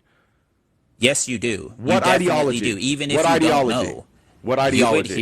You What adhere to ideology? the ideology. Yeah, you adhere to the fucking ideology of equal outcome. You fucking No, I moron. don't. No, I don't. Yeah, you do. No, I don't. Okay, then explain what your you don't stance even is on know. equality is. Bro, you What's your are stance on dog shit equality at then? this. You are dog shit at this. I specifically say that I do not subscribe to the idea of equality of outcome. I've said it a million times on my stream. Are you for affirmative You don't action? know. You do not know Are you what for I affirmative believe action? in. I you believe for that affirmative action is a band-aid in place for a broken society. Do I you would agree prefer with it being implemented or not? how it's been implemented? No. Do you agree with the actual ideology of affirmative action as a Affirmative policy? action is not an ideology. It's based on an ideology. That's why I said Okay, policy. well, you're That's asking based if on an I ideology are you of equal asking outcome. if we're talking about affirmative action, you'd have to be very specific. There are going to be times when I would and times when I would not. Are you an egalitarian? No. You don't even know what you are. You're in name. You're basically in name for everything that you claim that Dude, you are. Are you going to talk about anything? It doesn't matter what you say. It Are you matters just what going you to try do. and label me this whole time, or do you want to have a conversation? What do you want to do? Are you a feminist? Are you? No, I'm not anything. Like, you keep asking me to ascribe myself to an ideology. Oh my God, I'm this not. is just your way of scapegoating out of, like, thinking that you're not an ideologue. This is so fucking funny. You know Will, for example, at least Will. You know Will. An ideologue? Yeah, Will is You're far triggered, more. bro. You're Will is far triggered. more. Will, I really Yeah, like he Will a openly lot. admits he's And an Will and ideologue. I talk to him disagree. about what an Will and I ideology is. disagree on things, and Will and I have actually discussed this Yeah, exact just 'cause thing. you disagree Will doesn't mean you're not an Will is ideologue. more ideological than me, far more ideological than me, and we have different views. And I love Will. I think Will's, by the way, I disagree with Will on things, and I think Will's fucking brilliant. He's one of my favorite people on TikTok. But yeah. So him being more ideological than you would still mean that you're somewhat ideological. Yeah, I no. If you're well, yeah. So you can accept different parts of ideologies, but you said I'm an ideologue. I'm not an ideologue. Yeah, you are. No, I'm not. This is the stupidest conversation I've had. You preach all day on this shit about dogmatic fucking presuppositions. I do? Like what? Name specifics. Yeah, you talk about fucking shit. Like, you Name even talk one about the country of goddamn Canada as specific, if you know potato. it. You're just an angry incel that wants to yell at me. Yeah. So give me one specific. One. Yeah, Pierre Polyev is just taking the pages out of Donald Trump's playbook. Yeah, that's I said what it appeared. Yeah, I learned about that. I learned about that guy. Idiots on the I left learned about that guy today. Everyone who you disagree is just like a Trump supporter. And everything I saw about him today said that he doesn't have any real views. And if he does have real views, he doesn't put them out there. That's so exactly it what like, I'm talking about. It looked like a page. It looked like a page from Donald Trump's playbook. But if I was wrong about him. If somebody showed me, here's his actual policy prescriptions, I'd be like, oh, I was wrong about that. Yeah. So what's the one specific thing that I go about every day? You're dogmatic about, again, why am I an ideologue? Renewable energies. I don't talk about renewable energies and radical environmentalism. I don't talk about either of those things. Where have you been? Yes, you just fucking did with the prior guest. What did I say about it? What did I say about it? You act as if renewable energies are the answer to environmental. We weren't talking about the environment. Yeah, you were talking about energy, which is heavily. Yes, you were talking about energy. You for a second, which is you're too stupid. What I said is green energy is the future, and if you want to invest in the future, you should invest in green energy. We didn't talk about the environment. I'm not an expert on that. I wouldn't talk about that. I would bring on somebody else to talk about that. You can't even figure out what the fuck I said. You just showed up mad, Tyler. Why are you so mad, dude? I mean, I didn't show up mad. It's slowly progressed and escalated over time. Why are you so mad? This goes to show you're an ideologue. And I'm not mad. Why are you so mad? You were swearing just previously. I swear a lot, even when I'm happy. I curse a lot. Okay, so then I'll make the same claim then. I'll make the same thing. I'll just say the same thing you're saying. You can't even point to a specific thing that I say or do. Yeah, you just said that renewable energies are the future. You just said renewable energies are the future based on all of your ideological presuppositions, what ideological presuppositions am I basing that on?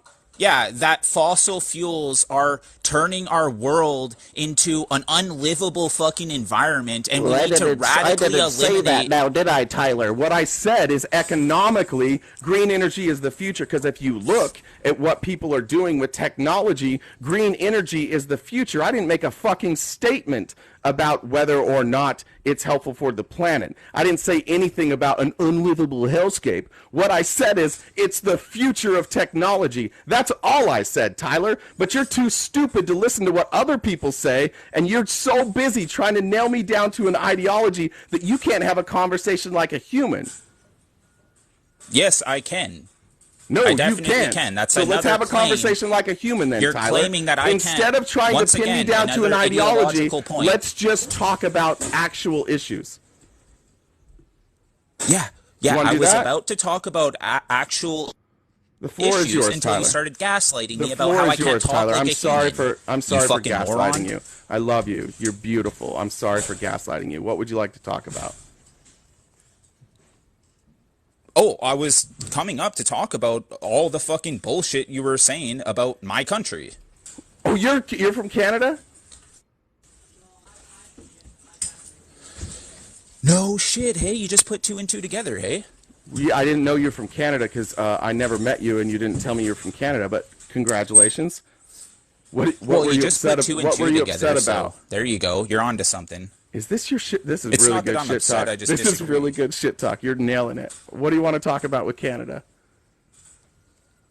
Yeah, I want to talk about how, like, all you fucking idiots on the left seem to think that the conservative movement or anything that is right. You're just talking to one guy. There's not all you idiots. You're just talking to me, Tyler. I don't care. I'll say whatever the fuck I want. Oh, there we go. Now he's big mad. I'll reference you however I want. Go punch a reindeer, Tyler. I'm not mad. I'm just telling you I'll do what I want. Just talk to me like a human. Stop saying all you people on the right and just talk to me. It's just me. My name's Jay, by the way. It's nice to meet you, Tyler. I'm saying all you people on the left, not the right. I know, but it's just me. It's just me and you here. If yeah, you look what behind I'm saying me, is there's nobody there. And it's just Canadian, me here. So you'll if you want to talk to me, Tyler, we can talk to me. Okay, go ahead. You would understand the context of why I'm saying what I'm saying if you would just let me speak and don't burst out like a hysterical little fucking child in the middle of what I'm saying. Well, you got to stop saying silly things that make me laugh. You're just funny. Anytime that a Canadian comes up with you Americans and talks about anything that's conservative in our country. Stop saying you Americans. It's just me, Tyler. I don't give a fuck. I don't give a fuck. Tyler, what I do here is I talk one-on-one. I don't care what you do here. If you have an issue... If you have an issue with what I said, let's address that, should we? I'm not here to address your general grievances with American leftists. It's just me here. You already claimed that what Pierre Poilievre is doing is basically what Trump is doing in America, and it's just an easy What did I say about it? To just say what did I say about conservative. No, what did I say about it? Why did I make that? Why did I say that? I would be paraphrasing anyways, so no matter what I say, do you want me to tell you why I said that? You're going to disagree with, because I can... Do you want me to tell you why I said it then? What I said is I have no idea what this guy's ideas are because he won't post any of them. He won't put up any policy prescriptions. There's nothing on his website that says, here's what I'm going to do, here's my plan. He seems to just be running a grievance campaign, which became really popular when Trump did it. And it's become really popular since then. He does appear to be running a grievance campaign. I wasn't drawing any lines to Donald Trump other than he's running the same type of campaign. All I wanted was some specifics for him so I could figure out who the fuck he was. But he doesn't want to. But he doesn't want to provide that on his campaign. But he doesn't want to provide that on his website. So that was the line I was drawing there, Tyler. Just because. Okay. So just because there isn't what you want to see on his personal website or his campaign website doesn't mean he doesn't have any policies. I didn't say that. You do know that, right? I didn't say that. I said the type of campaign. I said the type of campaign he is running seems to be a grievance campaign. If it was an issues-based campaign, I would imagine that he would post his issues. What can you define what a grievance campaign is in your... a grievance campaign is when you just like campaign on like things that you think are wrong, things that you think aren't working, and you don't really necessarily... Yeah, it's a grievance campaign. So a lot of people run grievance campaigns. That's true. I mean, I would argue every single politician does. I would imagine because you kind of like are trying to solve problems when. But the difference is you have publicly you have grievances, right? But then you direct somebody and say like, and here is my plan, because in the public, like when you're on TV, when you're on a debate stage, you might just discuss your grievances or generally like what you're going to do to change it. But then you say, go to my website. I have my plan laid out. And for me as a voter, if somebody says something and they don't have a plan I can read, I don't give a flying fuck what they say. Democrat, Republican, doesn't matter. If I can't go to your website and look at your actual plan, I don't believe that you can do anything. That's the only point I was making about Pierre, is that if he wants me to buy into what he's saying, show me how you're going to do it. Yeah, I mean, you are an American who's looking through certain particular avenues for the information for you to base your opinion on this political leader. There's many send me something else of information. I didn't know that guy's name before today. This person brought up his name. I said, I don't know who that is. I said, so, and I told him, I said, I don't know anything about him. I'm going to have to Google him. So everything I said is literally with the 20 minutes of knowledge that I gained right there. I could 100% be wrong. He might have a website. It just doesn't show up on the top searches in Google. If he had that and someone sent it to me, I would just be like, oh, it looks like he does have real solutions. Now I'm going to look at the solutions and see if they work. That's it. I don't know why you were so upset about what I was saying. I mean, I'm not upset. Your definition of upset might be something different than mine because I'm vehement about what I talk about. I could care less what anyone thinks about that. They could call me emotional, angry, happy, anything they want. It's subjective to me. I'm not going to lose any sleep over this shit, but I engage how I want to engage. So besides that, the policies that I would mention in terms of what he believes in is taking away regulation that the government puts in place in terms of business. Okay, but he's got to show me that, or I don't fucking care. Where's his plan? Yeah, there's many avenues of information in terms of videos of him speaking in the legislation, like speaking in actual open dialogues with the other politicians that oppose him. Many of those videos, right? There's actual political events that occur, obviously, with our government that you can like go and see and listen to, right? I've never seen somebody at a political event or in Congress or on a news show. I've never once seen somebody say, "Here's my policy. Here's how I get it done. Here are the specifics." That's what I'm asking for. I'm not asking for his ideas. I'm not saying that he doesn't have some ideas of how he would implement these strategies or what they would do. I'm saying, how do I know he can do it? He doesn't even give me a plan to do it, so I don't care. That is literally my only point here. The guy, I don't know how much you were there for that conversation, but the guy previous to you came up and made about 7 claims in a row that all turned out to be wrong. So now when he's giving me more stuff about Pepe Le Pew here, I'm like, okay, well, I've got to fact check this because everything you said previously was not only wrong, but like dead fucking wrong. Yeah, I definitely missed the first claims. I came in when he was talking about the weight of fuel versus a battery, which he clearly schooled you on. No offense. Wait. Wait, hold on. Tyler, if you're going to be fair, he didn't school me on anything. I Googled and found all of the numbers myself and said, I don't know, what does weigh more, gas or the battery? So I did the math on how much the gas weighed, and then I looked at the battery and I said, yep, the battery weighs more. Nobody got schooled there. I did the research myself, came to my own conclusion because I didn't just believe what he said. I did the research, found out that a battery weighs more, and I was like, cool. Like, how is that a criticism of me? No, okay, just chill out. Let me explain. No, I'm just saying, like, for me, that's a win for me, right? No, it's not, because, yeah, he didn't articulate the actual specs in terms of the weight differentials. He said that a battery is clearly and obviously to him more heavier than fuel, and you were like so skeptical to the point where I'm pretty sure you actually said it seems pretty common sense and intuitive to you that fuel would weigh more. Yeah, but I don't know anything about. And you're like, definitely not. I don't know anything about trucking. I don't know anything about any of that. Because he had been wrong. Because he literally had been wrong about everything, so he was not a source that I would trust. But even if whatever. I don't even want to die on this argument. But even if he was a source that I trusted, I would still have checked that because that's how I operate. I'm not saying you shouldn't do that. You keep accusing me of being an ideologue, but clearly I'm not. I will take the best information possible and make a decision. I'm clearly not an ideologue. I think you are. We can agree to disagree because we were caught up vehemently and angrily, as you like to word it, in that discussion. We've moved on since then. Well, can I explain this then? I was a Republican my entire life. I left the Republican Party in 2015, and I was an elected Republican. I left the party in 2015, although I still held my same views. I was still a conservative. I became a libertarian. I started debating people. I started learning more about libertarianism, and that brought in lefties. And then I was exposed to more leftist ideas. And my views have evolved by losing debates. and looking for better information. I don't, honest to God, I do not care if I'm wrong. I don't. The person who sends me the most information during my lives, constantly during my lives, will be correcting things that I got wrong. I just want to get the information right. That's all I care about.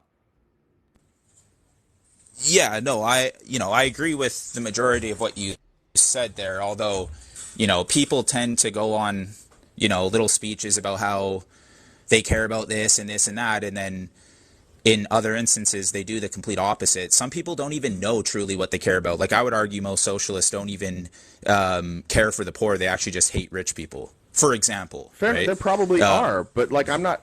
But again, like, you accuse me of that because you think that's what lefties are. Like, I think I'm remarkably good faith. I think I'm one of the few people that is good faith in debates on TikTok. What have I not been good faith about? Well, I mean, obviously, I'm not going to make any claim. I don't sit there and watch you all day long. I do know that, look, you believe. Okay, you want to nail down a topic. Sure. Okay. Do you believe that our societies in the West, and for that matter, societies around the world, need to very, progressively move to solar and wind power, replacing fossil fuels as quickly as possible? I'm just asking a question. What is it? What do you mean by as fast as possible? As fast as possible. Are you saying like next year? Like if they said, are we gonna eliminate fossil fuels right now? Would I support that? Absolutely not. That's what I mean by as fast as possible is as fast as politically possible, right? As fast as the people who support these and incentivize these, as quickly as they can get this pushed through legislation and in policy form, and to basically eradicate fossil fuels. No. Because fossil fuels are detrimental for our environment. No, I would not support that, because I think that if you transition to that too quickly, like the repercussions economically, logistically would be awful. Like we could not support that. We have too big, like our infrastructure relies heavily on fossil fuels. And we wouldn't be able to transition quickly. I do think it has to be a gradual process, but I like the idea of investing early on green energy. That's one of the things that made me realize conservatism was stupid, is that a lot of times conservative ideas are just like, we don't like change. We just don't want any change, so we reject any sort of change that it's just bad on its face. I think we need to get off fossil fuels. I would like to do that as quickly as possible without destroying the economy. Okay, and there are a bunch of presuppositions inside of this, right? Based on certain beliefs, based on data that you deem to be valid, right? Because we're honestly at the point where we don't even know which quote-unquote objective information is really true, right? So, like, I see a lot of the times people just bring up their data. That is even flawed a lot of times. Science changes, right? Okay, but science, basically everybody in science agrees that, number one, that climate is changing, and two, that we have an impact on it. Where the only disagreement comes with, like, how much of an impact we are actually causing, right? That's really the only disagreement between experts. I agree. Yeah. I agree that the majority So for me, I'm gonna go with like the majority there. Well, hang on a second here. Hold on. When it comes to scientific data, when it comes to looking at peer-reviewed studies, my only option, really, like the only sensible way for me to address this, and I also admit that there's a chance I could be wrong, but because I'm not an expert on this, the only sensible approach for me personally is if I see that overwhelmingly the experts agree with something, I'm going to go with that. I'm going to say, like, and until I see something different, I'm gonna agree with this. Otherwise, I've got to go. I got to go back to college. I got to learn all this shit. Like, I'm just not an expert on it. So that's what I'm left with. Yeah. My response would be that the two initial statements that you made, climate is changing, and that we have an impact. Both of these statements are so incredibly shallow that they really mean nothing. To base all the nuanced takes from the left in terms of the environment and energy, and to base them on claims that all scientists agree that climate change is real, of course climate changes. You're not going into the nuances of of how climate changes, to which degree it changes. Like when we're talking about the environment, we're talking about everything surrounding us. You know that, right? It's one of the most complicated things that humans can even analyze is our environment. 100%. There's actually a numerous amount of variables. You can't account for them all. And I've learned these things through people like Bjorn Lomborg, Alex Epstein, and various other, like, to think that all scientists agree with the presuppositions that are behind and incentivizing renewable energies is naive beyond belief, right? Like, everyone agrees with those shallow takes, sure. Not everyone agrees how we go about that's it, what I just to which talked about, degree we incentivize. That's renewables. what I just said, but you're citing Bjorn Lomborg? Like, what's his expertise? He's a political scientist. He's an economist. Like, why Bjorn Lomborg? Like, why would he be the person that I agree? He's not even near an expert. He's literally a political scientist and an economist. That's a bad source, dude. You're the one relying on bad sources now. No, it's not. Do you understand how correlated economy is with our environment? Yes, but understanding economists but hold on. What he is an expert on is what the transition would do to us economically. What he's not an expert on is what the science behind climate change actually is. So if I wanted to listen to somebody about the economic effects, I might go to him. But if I want to talk to a scientist about what's actually happening to our climate, he's nowhere near the list of people I would listen to. And by the way, he seems to be capitalizing on this idea. He seems to have a Everyone's capitalizing on their narratives. Moot point. No, that's not true. Many clients Many climate scientists are not capitalizing off this in the way that he is. They're not writing books. They're not. Well, I listen to the scientists. Renewable energies I listen to the scientists. Corporate owners of renewable energies are just as guilty for lobbying. But I don't listen. Can I finish the point? If you gave me a CEO of a solar company and said this is my source, I would have the same criticism. I would say I don't care what his CEO says, I care what the scientists say. You cited a person who's not a scientist as somebody who has educated you. That's silly. Okay, first things first is your argument is that this person isn't an expert. What is your definition of an expert? I wouldn't want him to show me that he has some level of understanding about this that is on par with the people that are concerned. I wasn't quite done. Tyler, shut the fuck up for a second. Tyler, shushies. I wasn't quite done yet. I wasn't quite done yet. It's disingenuous for me to give my opinion that you asked for the opinion that I asked for. If you send me somebody, and again, I'm not an expert on this, and either are you. Yeah, we all know this. So if you say here's the guy you should listen to, and I look him up and I'm like, okay, he's an economist and a political scientist, and we're talking about science. Pass. That's not the guy I'm going to. That's such a smart way to approach your life. Like, why would this be the guy? Oh, but you'll go and probably listen to guys like Al Gore, correct? No, absolutely not. I would also not listen to Al Gore. Thank you. I also don't listen to John Kerry. All of these people I don't listen to. I literally Al Gore's... I will go look at scientific data and I will try to interpret it the best that I can, but overwhelmingly I'm going to rely on actual scientists. Yeah, okay. What? So people who call themselves and got fucking bullshit not based on merit fucking credentials and they label themselves as environmentalists. Lomborg has a Bachelor of Arts in political science. You do. Pardon me if I'm gonna trust actual scientists rather than a guy with a Bachelor of Arts in political science. Yes, my bad. Yeah, so you're basing your opinions on one person. You're acting as if this is the only person that disagrees with the presuppositions that are. I couldn't even fucking name them all, but one of them's Alex Epstein. I already know your arguments, and this is why I wanted to base on the other. Yeah, the argument is that these people. He's an author, right?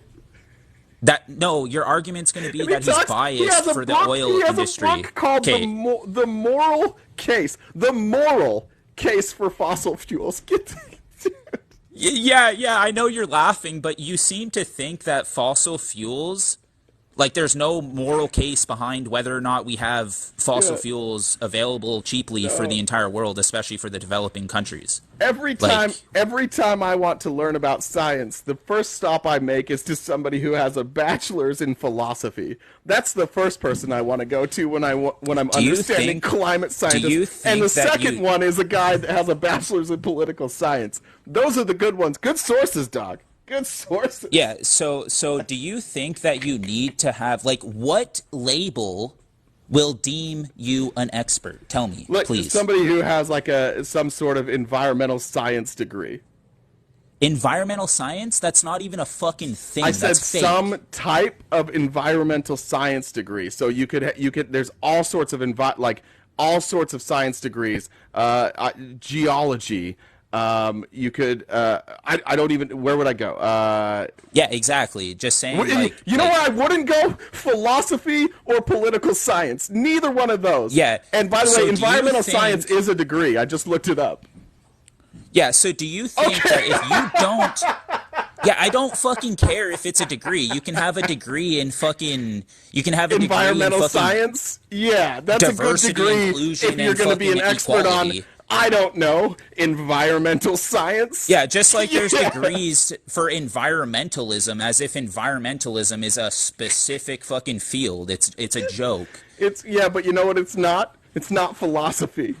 It's not. Yeah, okay. It's not do you think that you science. need to be handed down a degree in geology or geology would be better than political science and philosophy too? Yeah, those would also be better. Do you think that you need to have these degrees to interpret data, scientific data? I think that if you want me to take you seriously, yeah, I would. I would want you to have a degree, you're incorrect. And I would want you to have a peer-reviewed study. Yeah. What I wouldn't want you to do is have a philosophy degree and a book called "The Morality" or whatever, the moral argument for fossil fuels. That would not be good for me. That would not be a good source. I'm not giving you him as a source to fucking determine all the scientific data behind this. Yeah, why are you relying on him? In terms of this, I'm not relying. I just gave Bjorn Lomborg, and there's numerous other guys I could give you. I just have to look them up first because I forgot their fucking names. Like, both of these people are clearly, as you put it, ideologues, which apparently you're not a fan of. They're clearly ideologues with an agenda. They've been writing the same shit. Like, Lomborg's been writing the same shit since, from what I can see, since 2003. The same anti-science shit from 2003. These are ideologues with an agenda and no expertise. And you're like, yeah, let me guess. You think science equals consensus? No, that's not what I said at all. Science equals consensus? No. All right, Tyler. I'm asking you a question. I appreciate the conversation I'm taking a guess. today. This was not good for you, but I appreciate you coming up, pal. Thank you. Thank you, Tyler. That was This is what happens when, like, a Phil Bro shows up to it. When you get out of, like, Phil Bro terminology and you don't let people just, like, read you definitions and you make them talk, you find out they don't have any real ideas, nothing on their own at least. And then when they do cite their ideas, they cite scientific opinion from philosophers and political science majors. It's beautiful. All right, Charles. It's back to back. Charles, don't get me in trouble. Was that one of your friends you said you were going to bring, Charles? Is that one of your friends? What's up, man? What's up? Was that one of the friends you said you were bringing? No, oh my God! I hope those weren't. No, that was back to back offers for you, pal. No. That dude. I read your messages this morning. That dude was out of his mind. Well, Charles, I think both of them are more sensible than you. I think both of them are more sensible than you, honestly. Oh, that's horrible. It is horrible. Tell me that message this morning, the Trump thing didn't give you some chills. It didn't. It did not. Not even remotely. Come on, dude. Charles, you don't even like people who aren't white, and you want to send me a video saying about, like, all the great things Trump did for black people? Well, you just said you don't even want. You said you don't want to live around black and brown people. Exactly. I didn't say I didn't like them. I said I just don't want to live around.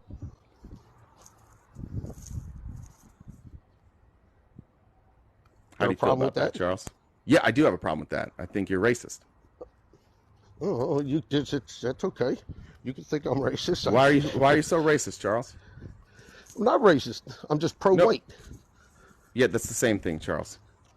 What do you mean pro-white? No, it's What does not. that mean? What does that mean by pro-white, It just Charles? means that I just means that I like I like to be around my own type people. I like to be, What do you mean you your know, own type of people? people that are on my, pay grade, people that are on my Pay grade. fine my Charles, you don't you know, work. they You don't have they Charles, you don't have a job. Your wife works. Your pay grade is 0. right. I'm tired. And you used to be a manager at a That's not corrugating true at plant that you claimed that you owned at one point.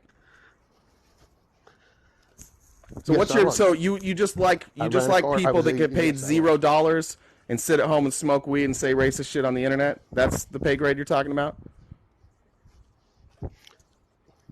No. So what do you mean by pay grade? They run in circles as me. You know what I mean? I have, well, and I know this is going to You sound mean silly. they just It comes out of Charles, everything. Charles, you mean I have the so-called, I have that black their friends. skin looks a little different have than yours? Is that what brown you mean, friends. Charles? Is that what you mean, Charles? Just that their skin looks different than yours? Yeah. What's the problem? Exactly. That's Why all don't it you is. like people who have skin Right. that's a different color than yours? I didn't say I didn't like it. I don't have. I just Why don't wanna you want to live be with it. around? Why don't I you wanna want to live be around around it. people whose skin color is different than yours?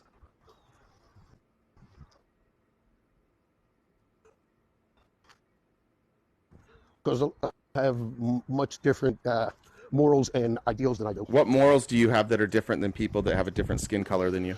Like yesterday, you were talking about people. Yes, talking about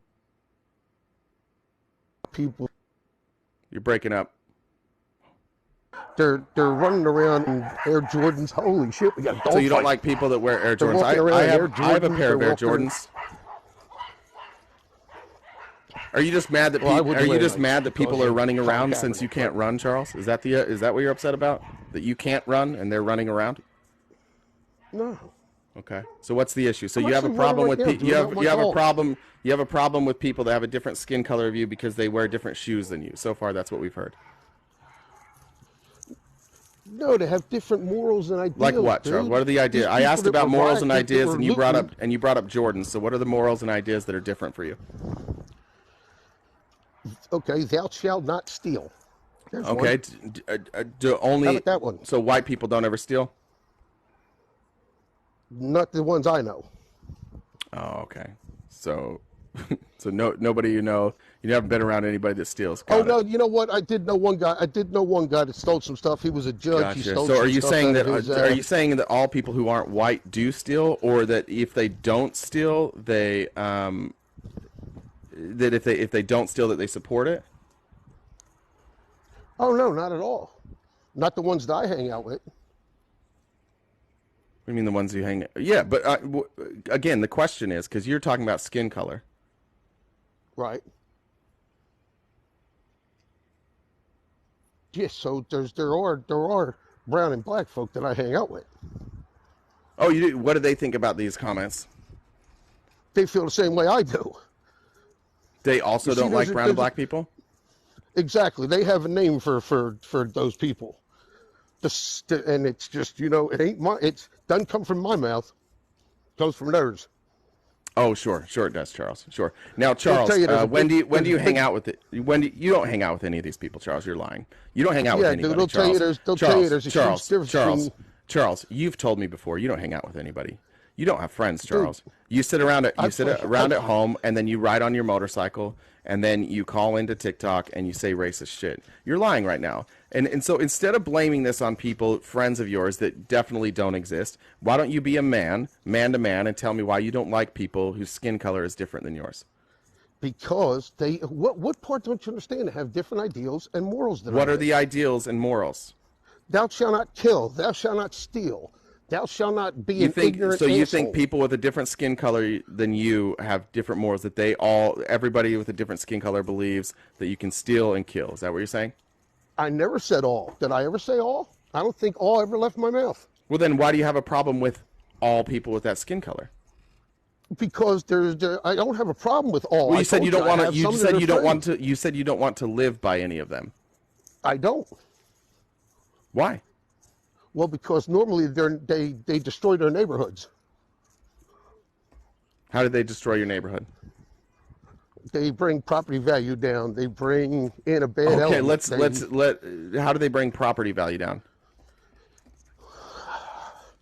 Normally, they come in, not normally, let me rephrase that. There are times where they come in, they buy the cheapest house on the keep it at block. normally, because you're already generalizing. You've already generalized all people who don't have the same skin color as you, so we're going to keep it at normally then. Well, that's not true, because actually I'm a little brown. If you know, being Italian, I got some brown. That's because you don't wipe well, Charles, but please, let's stay on subject. Why are you being so nasty? You're so nasty. Because I think you're a bad person. I think you're disgusting. I'm not a bad person. I think that you're a racist. I think you're a misogynist. I think you're gross. And I didn't want to bring you up, but everybody wanted to see you get dusted, so I brought you up. I don't actually want to talk to you at all. I think you're an abhorrent person. I think the world would be better off with people that didn't have views like you, but people like to watch people get dunked on, so I'm going to do it, and I'll bring up other people that want to dunk on you if I want to. But I just think you're actually, Charles, I actually think you're one of the worst people I've ever come across. Wow, that's funny. It's not funny, Charles. It's not funny, Charles. It's embarrassing. And if your wife was if your wife wasn't at work right now and she was next to you instead, she would be embarrassed by you and she'd be calling you out, and you know that because your wife has a heart. Your wife is a good person, and you're a piece of shit. And you sit here online and you say these things, and I don't think you would say this in front of your wife. I think that you're a coward, Charles, and that's why you do this and that's why you do this on the internet and not in person. If you really have the balls that you say you do, Charles, why don't you go into some of these neighborhoods that you hate and say these things? Dude, what do you think I did my whole life growing up? You didn't do any of that, Charles. You did literally literally none of that. What you've done your whole life is lie. Just listen for a second. Do me a favor. Look up Roxborough High School in Philadelphia and look up the race riots. I don't care, I was in numerous. I'm sure you were, and I know what side you were on, Charles. Well, obviously. Yeah, because you're a racist. No, you're a bad person, it was a horrible Charles. Time. You're a bad person. You're a small person. You're an insecure person. You have no real thoughts of your own, which is why you can't get any of your thoughts out and you just send me videos. And you're so desperate and so lonely and so starved for attention that you can show up on my TikTok and I can shit on you for 30 straight minutes and you have no place else to go. So at the end of this, you'll be back in my DMs at the end of this because you have no friends, you have no life, you have nothing to look forward to outside of this every single day, which is embarrassing for you. But what you could do, Charles, is just stop being a piece of shit, and then you might have some friends. That's not true, bro. It would be true, Charles. I got close to 3,000 followers, and I just started. I mean, Charles, these aren't friends. These are people on TikTok, and if somebody sees you on TikTok and decides to follow you after what they hear you say, it's because they're also racist, and they're also lonely, and they also have no place else to go, Charles. So you're surrounding yourself with your bunch of angry bigots, and that's why you're getting more and more angry and more brazen. But you're just a remarkably bad person. You're one of the worst people I've ever come across. Do I sound angry? By the way, 2,300 is not that close to 3,000. Good fact check there. All right, well, You're closer to 2,000 than 3,000. And I've been talking to you for like 4 months, Charles. And in that amount of time, when you and I first met, I probably had like 5,000 or 6,000 followers. Right. So it turns out that being a racist piece of shit kind of keeps you where you're at. And if you can have conversations with people and not be a bad person, you might get more followers. You might get more friends. You might get real friends. Aren't I having a conversation with you right now? No, Charles. I am saying that I don't like you, that I think you're a scumbag, and you're just sitting here taking it because you have no place else to go. No, I find it funny. I just got no, because you have no place else to go, Charles.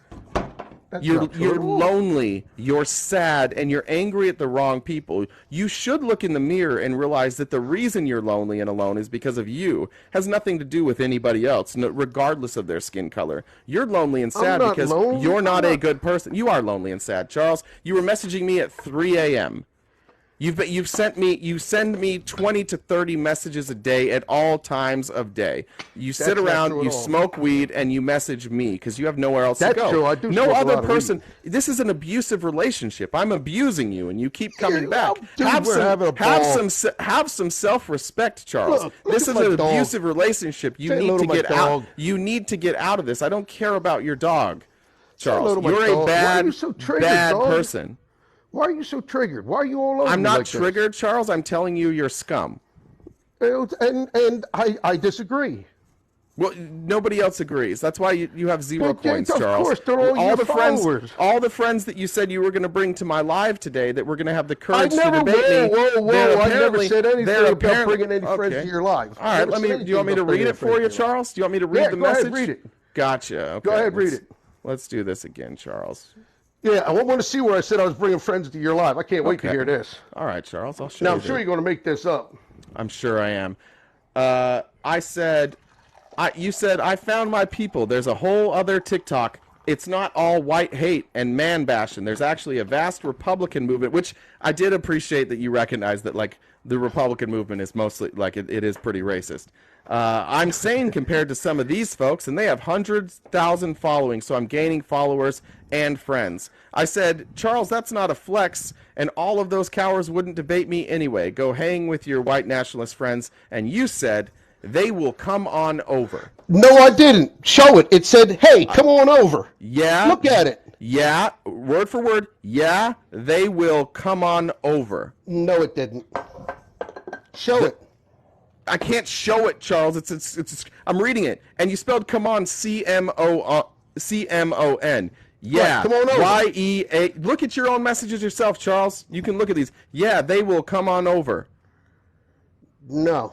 Yeah, Charles. Anyways. No. Yeah, Charles. Let me see if I can look at my messages.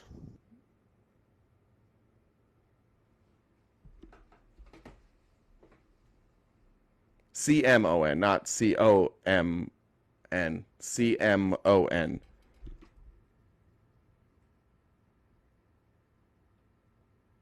And by the way, what I said is go hang with your white nationalist friends. And he said, yeah, they'll come. Like, he just admits that, like, his friends are white nationalists. How'd that go, Charles? Charles? Charles? Charles? There goes Charles. Charles ran away. Charles didn't want to admit that one. Charles went bye-bye. Charles, I have no desire to bring you back up.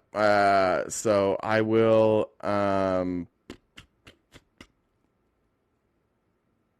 Don, what's up? There you go, chat. You asked for it. I didn't want to bring him up. You asked for it.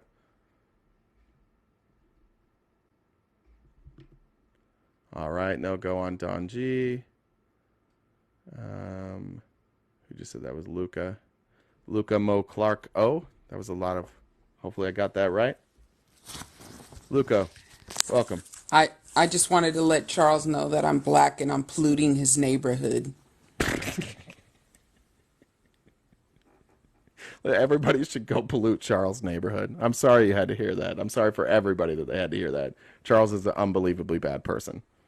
I was so pissed off yesterday when you were reading his messages, and then he had the audacity to come back in here today, and he's sitting there talking so much crap about the guys from Canada, and he's just sitting here openly being a racist and thinking it's okay. But we're going to be living in your neighborhood, Charles, whether you like it or not. So I just want Charles to know this. I live in California. I live in a town called Brentwood. I work in Pleasant Hill. I take care of a lady. She's about, she'll be 90 in January. She is, well, she used to be Republican. Now she's a Democrat. Listen to me all day.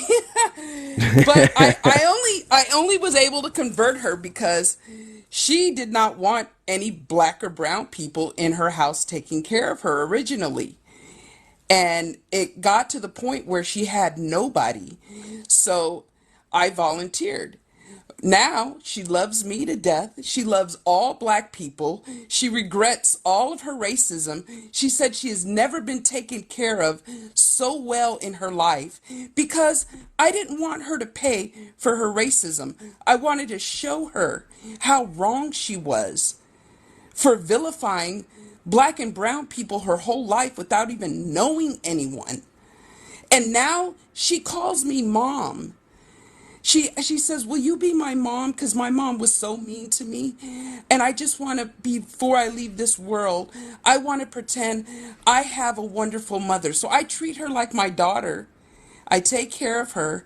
And she tells me every day that God brought me to her to help her change her ways before she leaves this earth, thinking the way she used to think. So I'm going to continue to do things my way, but hopefully one day Charles does not need his diapers changed by the wrong black or brown person. I don't want anyone to see anyone be abused or anything like that. But Charles, you might want to change your ways before you need one of us. First of all, that story is beautiful. Thank you. We needed a palate. Thank We needed a palate cleanser. I love that, and God bless you. You're amazing. That's such a good story. I needed that story. Thank you. Sure. That's beautiful. I just hope Charles stuck around and listened. Stuck around, probably listened. That's hopeful. I think it's wishful thinking, but we can hope that he did. But I appreciated it. Thank you so much. And he requested to be my friend. So I don't know if he did because I was saying bring Charles in the box and he thought I was Oh no. on his side, but I'm not sure yet, but I'm sure he'll unrequest it if he heard anything I said. But hopefully, I mean, just one person at a time. Hopefully I could change somebody's mind here. I You love know? that. Thank you. Well, if you didn't change anybody's mind, you made everybody happier. So thank you. Right on. Okay. All Have a right. great day. You Keep it you up. too. Thank you. Appreciate it. Thanks. Yeah, nobody's crying. Nobody in there's crying. I will let me bring up Hole real quick. Hole just wanted to talk about the Roxborough. Hole, Hey, how's what's it up? going? What's up, dude? I just want to give a little bit of context to Charles because I'm a little bit familiar with parts of Philadelphia and specifically Roxborough, actually, which is a cool neighborhood on the edge of Philadelphia. Charles was talking about the quote unquote race riots. I don't know what he's talking about with that, unless it's like the ones that we were talking about across the country that we dealt with. Anyway, Roxborough today is 70. Oh, hold on, I have it right here. 78% white, 10% black, which is just slightly more white than the U.S. Actual breakdown, which is like 75% white and 13% black, something like that. So I don't know if I have no idea where that he lives now. I'm assuming he doesn't live in Roxborough, but he was talking about not being comfortable in a place where it was actually more white than the U.S. breakdown. So that's the type of place that Charles is uncomfortable with. Yeah, he's a real good guy. I stand by that Philadelphia is the most racist city in the United States. More than Boston, more than anywhere in the South, Philadelphia is Of all the time I've known you, that might be the thing you've stood most strongly on, is that Philadelphia is the most racist city in the country. You've been very firm on that. I will give you. I've never been to Philadelphia. I can't speak to that.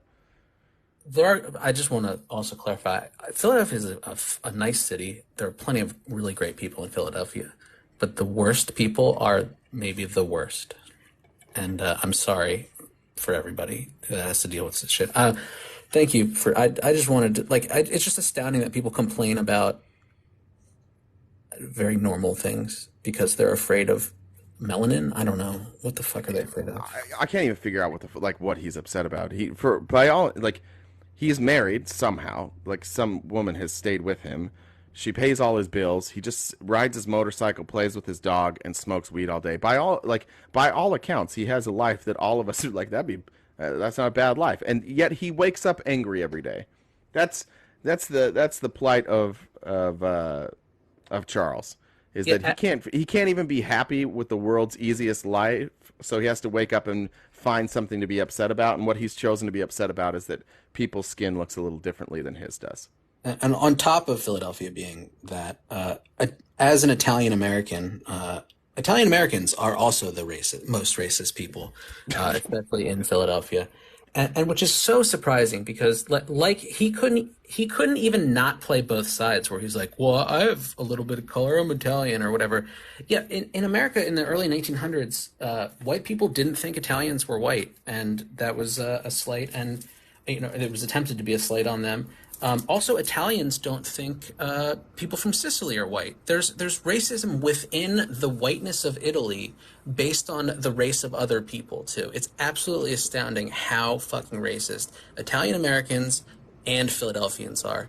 I would say avoid both. If you find that intersection, avoid them at all costs. The intersection of Philadelphia and Italian Americans, is that what you're saying? Just avoid that? Yes, correct. That's good advice, I think. I don't know anything about that. Yeah, I don't know. You don't have to stand by that. That's absolutely That's mine. yours? Okay, I won't endorse that because I have no knowledge on it, but I trust you implicitly, so I imagine it's coming from a place of knowledge. Also, when I run lives, I'm thinking about doing Canadians by invite only. I would recommend everyone think about that. I love certain Canadians. It's the ones I don't know that I'm not sure about. I still can't believe they have internet up there. It's still blowing my mind. There were two of them, 2 Canadians with internet on one live. That's got to be a record. Please continue doing what you're doing. I love your platform. Thank you. Bye. Thanks. I'll see you. Appreciate it. I think Charles may have a crush on me. That might be the thing here. Who have I not had up before? Is anybody in the box? Like I'm cool. Like I know we want to talk. I'm cool. Is there anybody in the box that's opposition? I do want to stick to that. But if it's not, I can not talk for a little bit. I've talked quite a bit today. Charles is still in the box. No, Charles. Pass. Hard pass, Charles. It's a hard pass for me. I don't think I've talked to. I don't think so. Johnny Longtail, Kara, I don't think I've talked to. I do recognize some faces. I do want to get to some new faces in the box first. So for those who we've talked before, that's the only reason I'm skipping you. Johnny, welcome. Hey, how's it going? I listen to you all the time. I'm not opposition. That's all right. Welcome. I'm more on the. Yeah, thanks. Appreciate it. I love listening to you rip people apart. This is the reason why, because you don't admit. Or I say you will admit when you're wrong. You'll look at things up. You'll learn. And I think a lot of the guys on here, I've heard many, many, many people kind of get it, but their pride sticks in the way. So maybe they'll get it when they get off the box and maybe get a little more over time and then be able to maybe change their mind to think for themselves a little more. So I think what you're doing is awesome. I think the way that you're ripping people apart is good. And I think it's important. I can't do it the same way. I get all choked up and all that stuff. So just the fact, I think you're able because you're past possibly because you have a better understanding because you were Republican, because you understand the mindset, because you've been spoken to differently. Because when you talk about different factors of religion, people say, "Oh, well, they don't say that in front of us." Well, it doesn't matter what group you're in. If you're in a group of people that are all punk rockers, or you're in a group of people that are all metalheads, or a group of people that are all hip hoppers, or a group of people. Or if you're Charles and you're in a group with your imaginary friends of all different races, correct. Yeah. So you could go label any subgroup, right? Yeah. And they're all going to have things that you agree or disagree with. But the reality is it moving forward? And I think a lot of the things that are trying to move forward are getting great resistance because people are realizing how wrong they are and they're ashamed of themselves and they're realizing that they need to change, but they don't know how to change because they don't have the strength to stand up to the people that are close to them, feeding them the BS. Yeah, I think that's pretty dead on, to be honest. Thanks. All right. Yeah. All right, appreciate Thanks, it. Johnny. I appreciate it. Thanks for the kind words. Always appreciate it. It's a rare chance because I'm usually at work listening, so it's a rare chance I'm on lunch right now. So I was like, request. Enjoy your lunch. Thanks. I'll see you later. All right, Bye. brother. We'll see you. Bye. Thanks, Johnny. Appreciate that. Who else have I not talked to? I have not talked to Mobatot, the Black Hand Side. That's probably a reference I don't understand. I don't know. Welcome. Hey, good afternoon. Hi, how are you? I am well. My name is my screen name is pronounced Mobetta. Mobetta. Oh, there was the T on the end is silent? Yes. Okay, got it. Mobetta. I like that. Okay. Thank you. Yeah, so I don't have opposition to you. I have opposition to Charles. I literally No way. only That's person crazy. How? Yeah, What could Yeah, what could he a possibly black have woman. said that you found a problem with? Yeah, as a black woman, surprise. Yeah. The whole I don't want to live around them. I'm like like living around you is such the prize, my guy.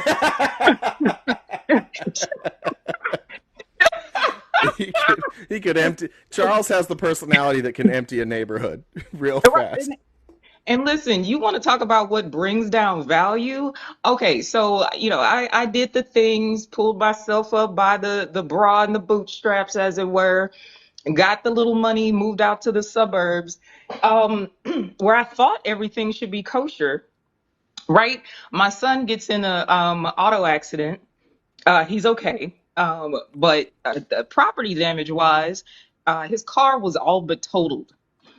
The gentleman he got in the accident with, the guy's name is Dylan.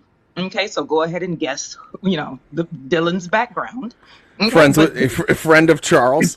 Friend of right, Charles here. Yeah. right. Yeah. But guess what? Dylan had no insurance whatsoever.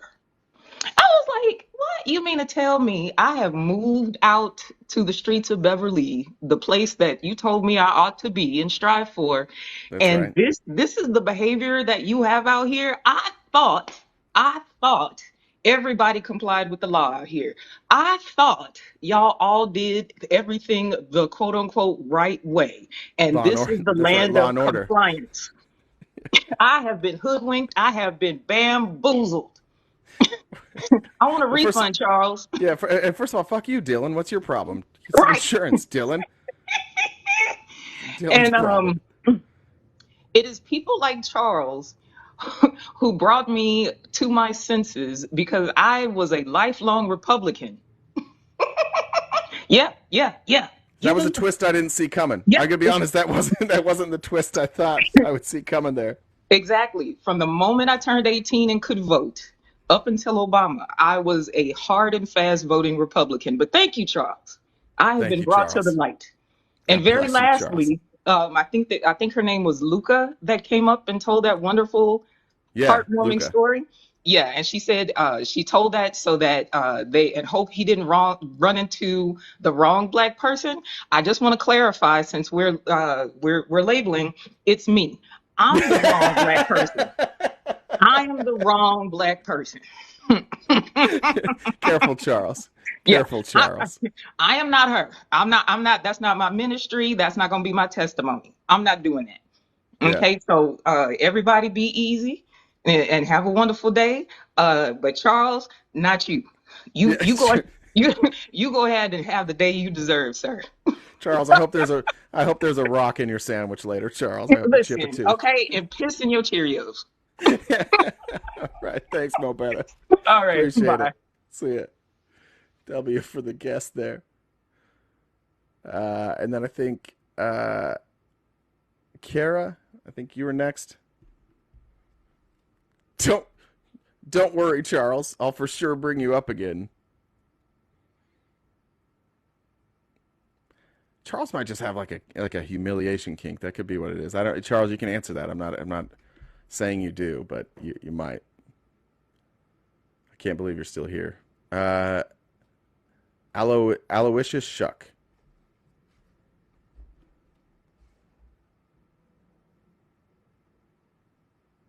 Welcome. Welcome. There's a beautiful sunset you got there.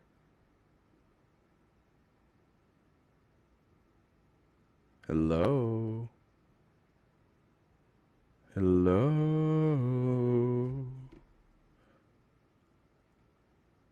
All right. No go there. You can jump back in the box if I couldn't hear you. If you were trying, you can jump back in the box. We got some friends here. We got Bad Views here. Bad Views. These are sorry about you were not represented well today. Who else do we have here? Let's check the box. Is anybody in the box? Oh, just Charles. Let me try, Charles. Oh no, he got muted. Charles got muted. Sorry, Charles. Muted. Hey, don't be mean to Bad. I like Bad Views. That's my worst take. All of you will hate that take. I like Bad Views. I think he's poorly informed. We'll just say that. Where we at on the Speaker of the House vote? Discord. I can jump over here on the old Twitter and see. Oh, Ave Maria. Thank you. I'm glad you came back up. Miss Julie invited Bad Views. Good. Ave Maria. You know Hi. this is, come on now. You know I'm not new.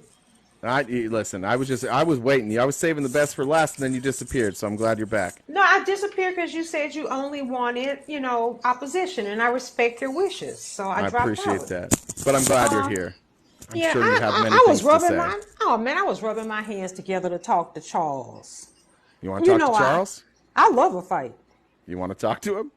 Fine, bring him on up. I want to hurt some feelings today. I'm feeling feisty. Because he can't hurt my feelings. You know that, don't you, RTP? I'll let you at it. I'll go on mute. I sweat icicles. Good afternoon, Charles. Good afternoon. What's your name? My name is Ave Maria. Okay. What can I call you besides that? What's your government name? You think I'm that stupid, Charles? Okay. Unlike you, I have a real career. Charles. Can I ask you a question, Charles? Absolutely, young lady. What year did you graduate from high school? What year did I graduate from high school? Yes. 1980. Okay. What year did you graduate from college? What year did I graduate from college? Yes, sir. I didn't go to college. I went right to work at the Department of the Navy. Department of the Navy. Okay, I Yes. got you. And we've already gotten a description from a previous caller about the neighborhood that you live in. And I could be a little off, Charles, but here's what I think. I think that the most racist people are the people who had the benefit of being white and male and still ended up being fucking losers. That's what my thought is, because I know a lot of wealthy white people, and you want to know who they hate more than anybody, including black people, brown people? Yeah, dirty white trash. They hate poor white people. Yeah, we hate They hate dirty. uneducated. We hate dirty white trash. It's not we. It's not we. Ooh, You would do not we be hate in the dirty group of white you, sir. You would not be in the group of these people that I talk to. The Yeah, people well, that I talk to, I can look out of my window right now. I see two Maseratis. I see a Porsche. I see a Maserati SUV. I see two Mercedes S-classes. I don't think these are the same groups of people that you okay, deal I with. look out my window. I see a G-Wagon. I Yeah. see my Harley. I see a couple of Yes, Jeeps. that's very MAGA. Well, anyway, I'll put it this way: they don't like you. They don't like people like you. You don't Trust know me, me, yes, I sweetheart. do. We see them around here. They don't like Sweetheart, you people don't like know you. me. You don't know me, I sweetheart. know people like you. No, you don't. Just your diction and the way that your voice inflections, your vocabulary, they wouldn't get within 10 feet of you. Oh, you think so? Oh, I know so, because they have Okay. some of them coming here to do maintenance. That could They just avoid them be due too. to the smell, though. That could You'd just be be the smell. absolutely surprised with the people that I know and who I used to work No, I for. probably wouldn't be. Yeah, you would. Yep, you would. No, I doubt it, sweetheart. You're not fooling anyone. Where are you Just the from? whole, Where you from, sweetheart? And how old are you? that's of no concern. Well, how old are you? I've told you everything about me. I'm 54. Oh, so you're my age. Oh, a little We're younger. not the same, sir. Little younger. We're not the same. No, where'd you grow up? I'm not telling you that, sir, but I will tell you this. Okay, tell me See, that. unlike you, I couldn't manage to have a life in this country just coming out of high school and getting a job. Doesn't work for me. I had to go to college. I had to go to law school. I had to get a master's of law. And before you yell affirmative action, they were all blind admissions. Before you yell that. So unlike you, but remember, I'm one of those people that bring your property value down. The average cost of the house where I live is $5.4 million. I don't see them saying I brought the value of their neighborhood down. Where'd it go? Oh, Charles went away. Charles went away. He's out. Come on. I think he's out of minutes. I think he was out of minutes. I think that's Come what in. happened. I don't know what happened. You muted there, Ave Maria. I'll give you. I'm so sorry. I think I hurt Chuck's feelings. I'm Yeah. sorry, Chuck. Yeah, I'm sorry, because I was if he has a humiliation kink, he got the right person. I mean, if he wants to be humiliated, I got time. Because humiliating him makes me moist. Jesus. It really does. Jesus. What are you laughing Terrific. at? What are you laughing at? Nothing. I'm Don't laugh easily at me. embarrassed. I'm easily embarrassed of I'm things. If you not. say the word moist, my face goes red. There's I'm nothing not. I can do to fix that. Just think of the old lady from The Nutty Professor. I was just thinking about the Nutty Professor the other day. I haven't thought about that movie in a long time. I'll rewatch it. That's remember what she said about Mike Wallace. Yes. Thank Yes, you. that Thank would you. be. I mean, Appreciate that. I had a feeling that he wouldn't last 10 minutes with me. No. I had a He timer. lasted longer than I thought. To be honest, Oh, Charles. Any excuse is better than none. yeah. He got removed. Sorry, Charles. Charles has been removed from polite society. Yeah. If we really want to say it, talk about it, he's removed from polite society. He's just And he removed from knows it. reality. Yeah. In polite society. And I Yeah. would be willing to bet that he would, the people that I am around all the time, they would completely dismiss him. Yeah. Completely. And I mean that. Let's put it this way. Coming around here on a Harley is not a plus. It's not going to win you points. It's not going to win you points, Charles. Charles, it's not going to win you points. That's not what these people around here look to. So, Yeah. sorry, Charles. The Harleys Sorry. bring the property value down. I think that's right. Yes, I they believe most that. certainly Yeah. do. They do. We wouldn't like They that. do. That's it. You get noise complaints. We don't want that. Nobody wants. Thank y'all so much. You too. Nobody wants to have a Harley parked in front of their homes. And not even normal people, just regular civilized people. Nobody wants a Harley around their neighborhood. See, and that goes to what he thinks is classy. What he thinks is an accomplishment. I want to know when he ride it if he high on weed all the time. I know he Yeah. just slid his ass off of that Harley more than once.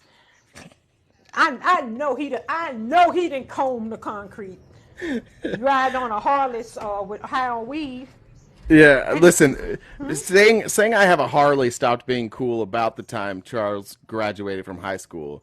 And so it's not Thank you. surprising. The amount of times in my DMs that Charles has mentioned that he had a Harley like it was a flex to me, I'm like, dude, like honestly nobody cares about that. You could get a motorcycle that rides smoother and doesn't blow out your eardrums and annoy the living shit out of everybody. You could just do that. Or you could just be loud and obnoxious. Like, it's not a flex. It's no longer a flex to have a Harley. I appreciate people can like them and ride them and enjoy them, but don't expect others to think it's the coolest thing in the world. I am not one to pull rank like that, but with people like him, it seems appropriate. And that's the only time I pull rank on. When I get these racist white men, I mean, how much of a fucking loser do you have to be to live in America as a white man and you're still a fucking loser? How? We got Jim Jordan up the House Speaker of Lauren Boebert's in Congress. You mean to tell me you let the Hillbilly Brigade get in Congress? And Yeah, you're still how a you being fucking outshined loser? by Jim Jordan and Lauren Boebert? Seriously? If you as a white man, Charles, cannot get in a better position than you're in, you really are a fucking loser. And usually these races consist of people like this, people who are lifetime, they're mad because when social media became popular, they didn't realize that they had smart black people, smart brown people that know it wasn't affirmative action, that we're actually literate. Some of us are actually very intelligent. Not all of us, but not all of any race is intelligent. But I Facts. think per capita, you guys got, you racists got more idiots than your fair share. That's just me personally. That's me That's right. personally. Personally. But I get excited when these people call. You just don't know. I'm sitting here and I'm like, I have no intention of calling in. And then there's always that one person. You pick them up and I start rubbing my hands together and I start getting moist. I'm like, oh my God, just let me at them. Just let me at them, please, please. So I'm sorry. I didn't mean to embarrass you. Your face is red All right. as hell. I'm used to it. sorry. People like it. It's fine. It's part of Well, it's Charles, part if of it the makes deal. if it makes you feel better, Charles, I'm 11% Italian. There you We go. might be kin. We might be kinfolk, Charles. But I came from the good side of the family, I suppose. I don't know where you came from. And it's always, you know what though I've noticed? It's always the Italians with tans. Usually when they're really racist, they always have a little melanin in their skin. That's a spray tan. That's Oh, is that it? yeah, that's a spray tan, I think.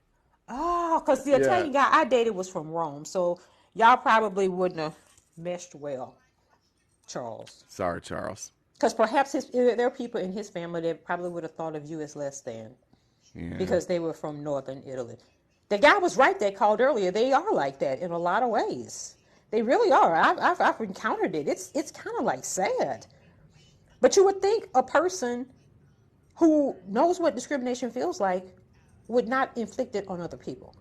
That's really the main thing. That, you know, they came to this country and they were treated like shit. And you turn around and you punch down, or so you think, to other people when you know what it feels like. You're a rotten fucking human being, just like he said. You're a rotten human being, and I'm not your sister from another Mr. Fuck you. No, I'm not. No, I'm not. And you're assuming it was a mister. Maybe it was one of the women.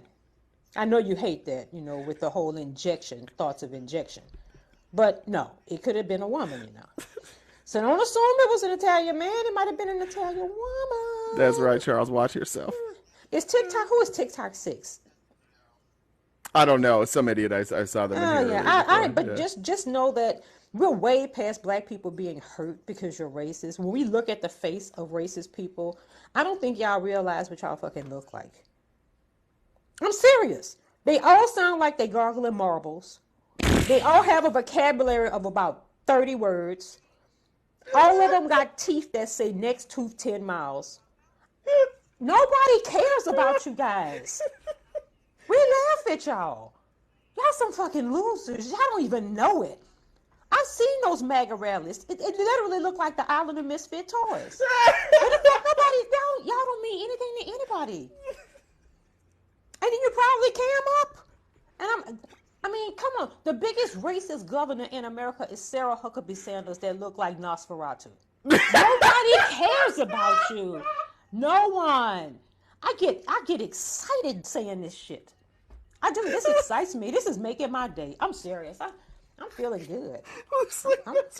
I'm feeling good, man. And somebody who is this Sarah Huckabee Sanders somewhere's like, what the fuck? How did I get involved in this? She looked like Shrek. I'm serious. She looks like Tell me she don't look like Shrek. Tell me. I can't. So, and I done pissed one of them off real bad.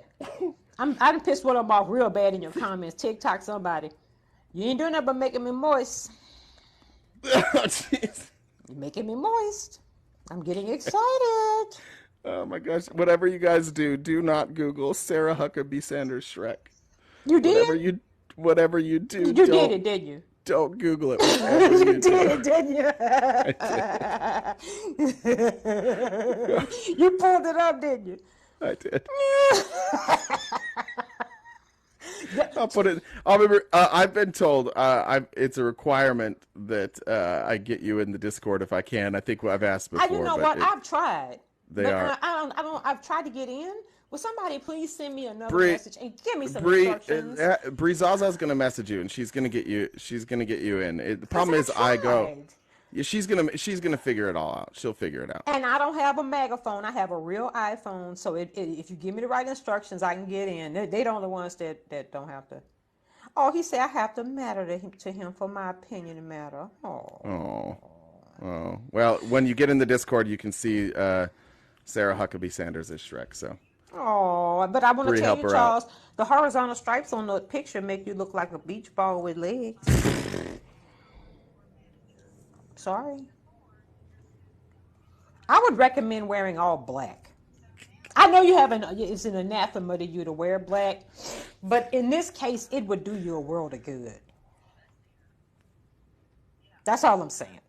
That's all Sorry, she's Charles. saying, Charles. That's all she's saying. Sorry, Hey, Charles. I honestly forgot. I have a call coming through. I forgot I have a telehealth meeting, so I do actually have to go, or I'm going to get That's charged okay. like $300. I But checked this out is of a the best meeting. way to end ever. I'm so sorry I forgot everybody. It's at 12, and I'm missing these calls. I gotta go, but I'll be back tomorrow. Ave Maria, thank you. Walk-off home run for Ave Maria. I'm going to get a towel right now. Round of applause there. I'm going W to is in the I'm going to chat. get a towel right now. Okay, look for Bree's message. She'll take care of you. Every one of you have a great day except for Charles. Charles, get fucked. We'll see you guys fuck tomorrow. You, Charles. Bye.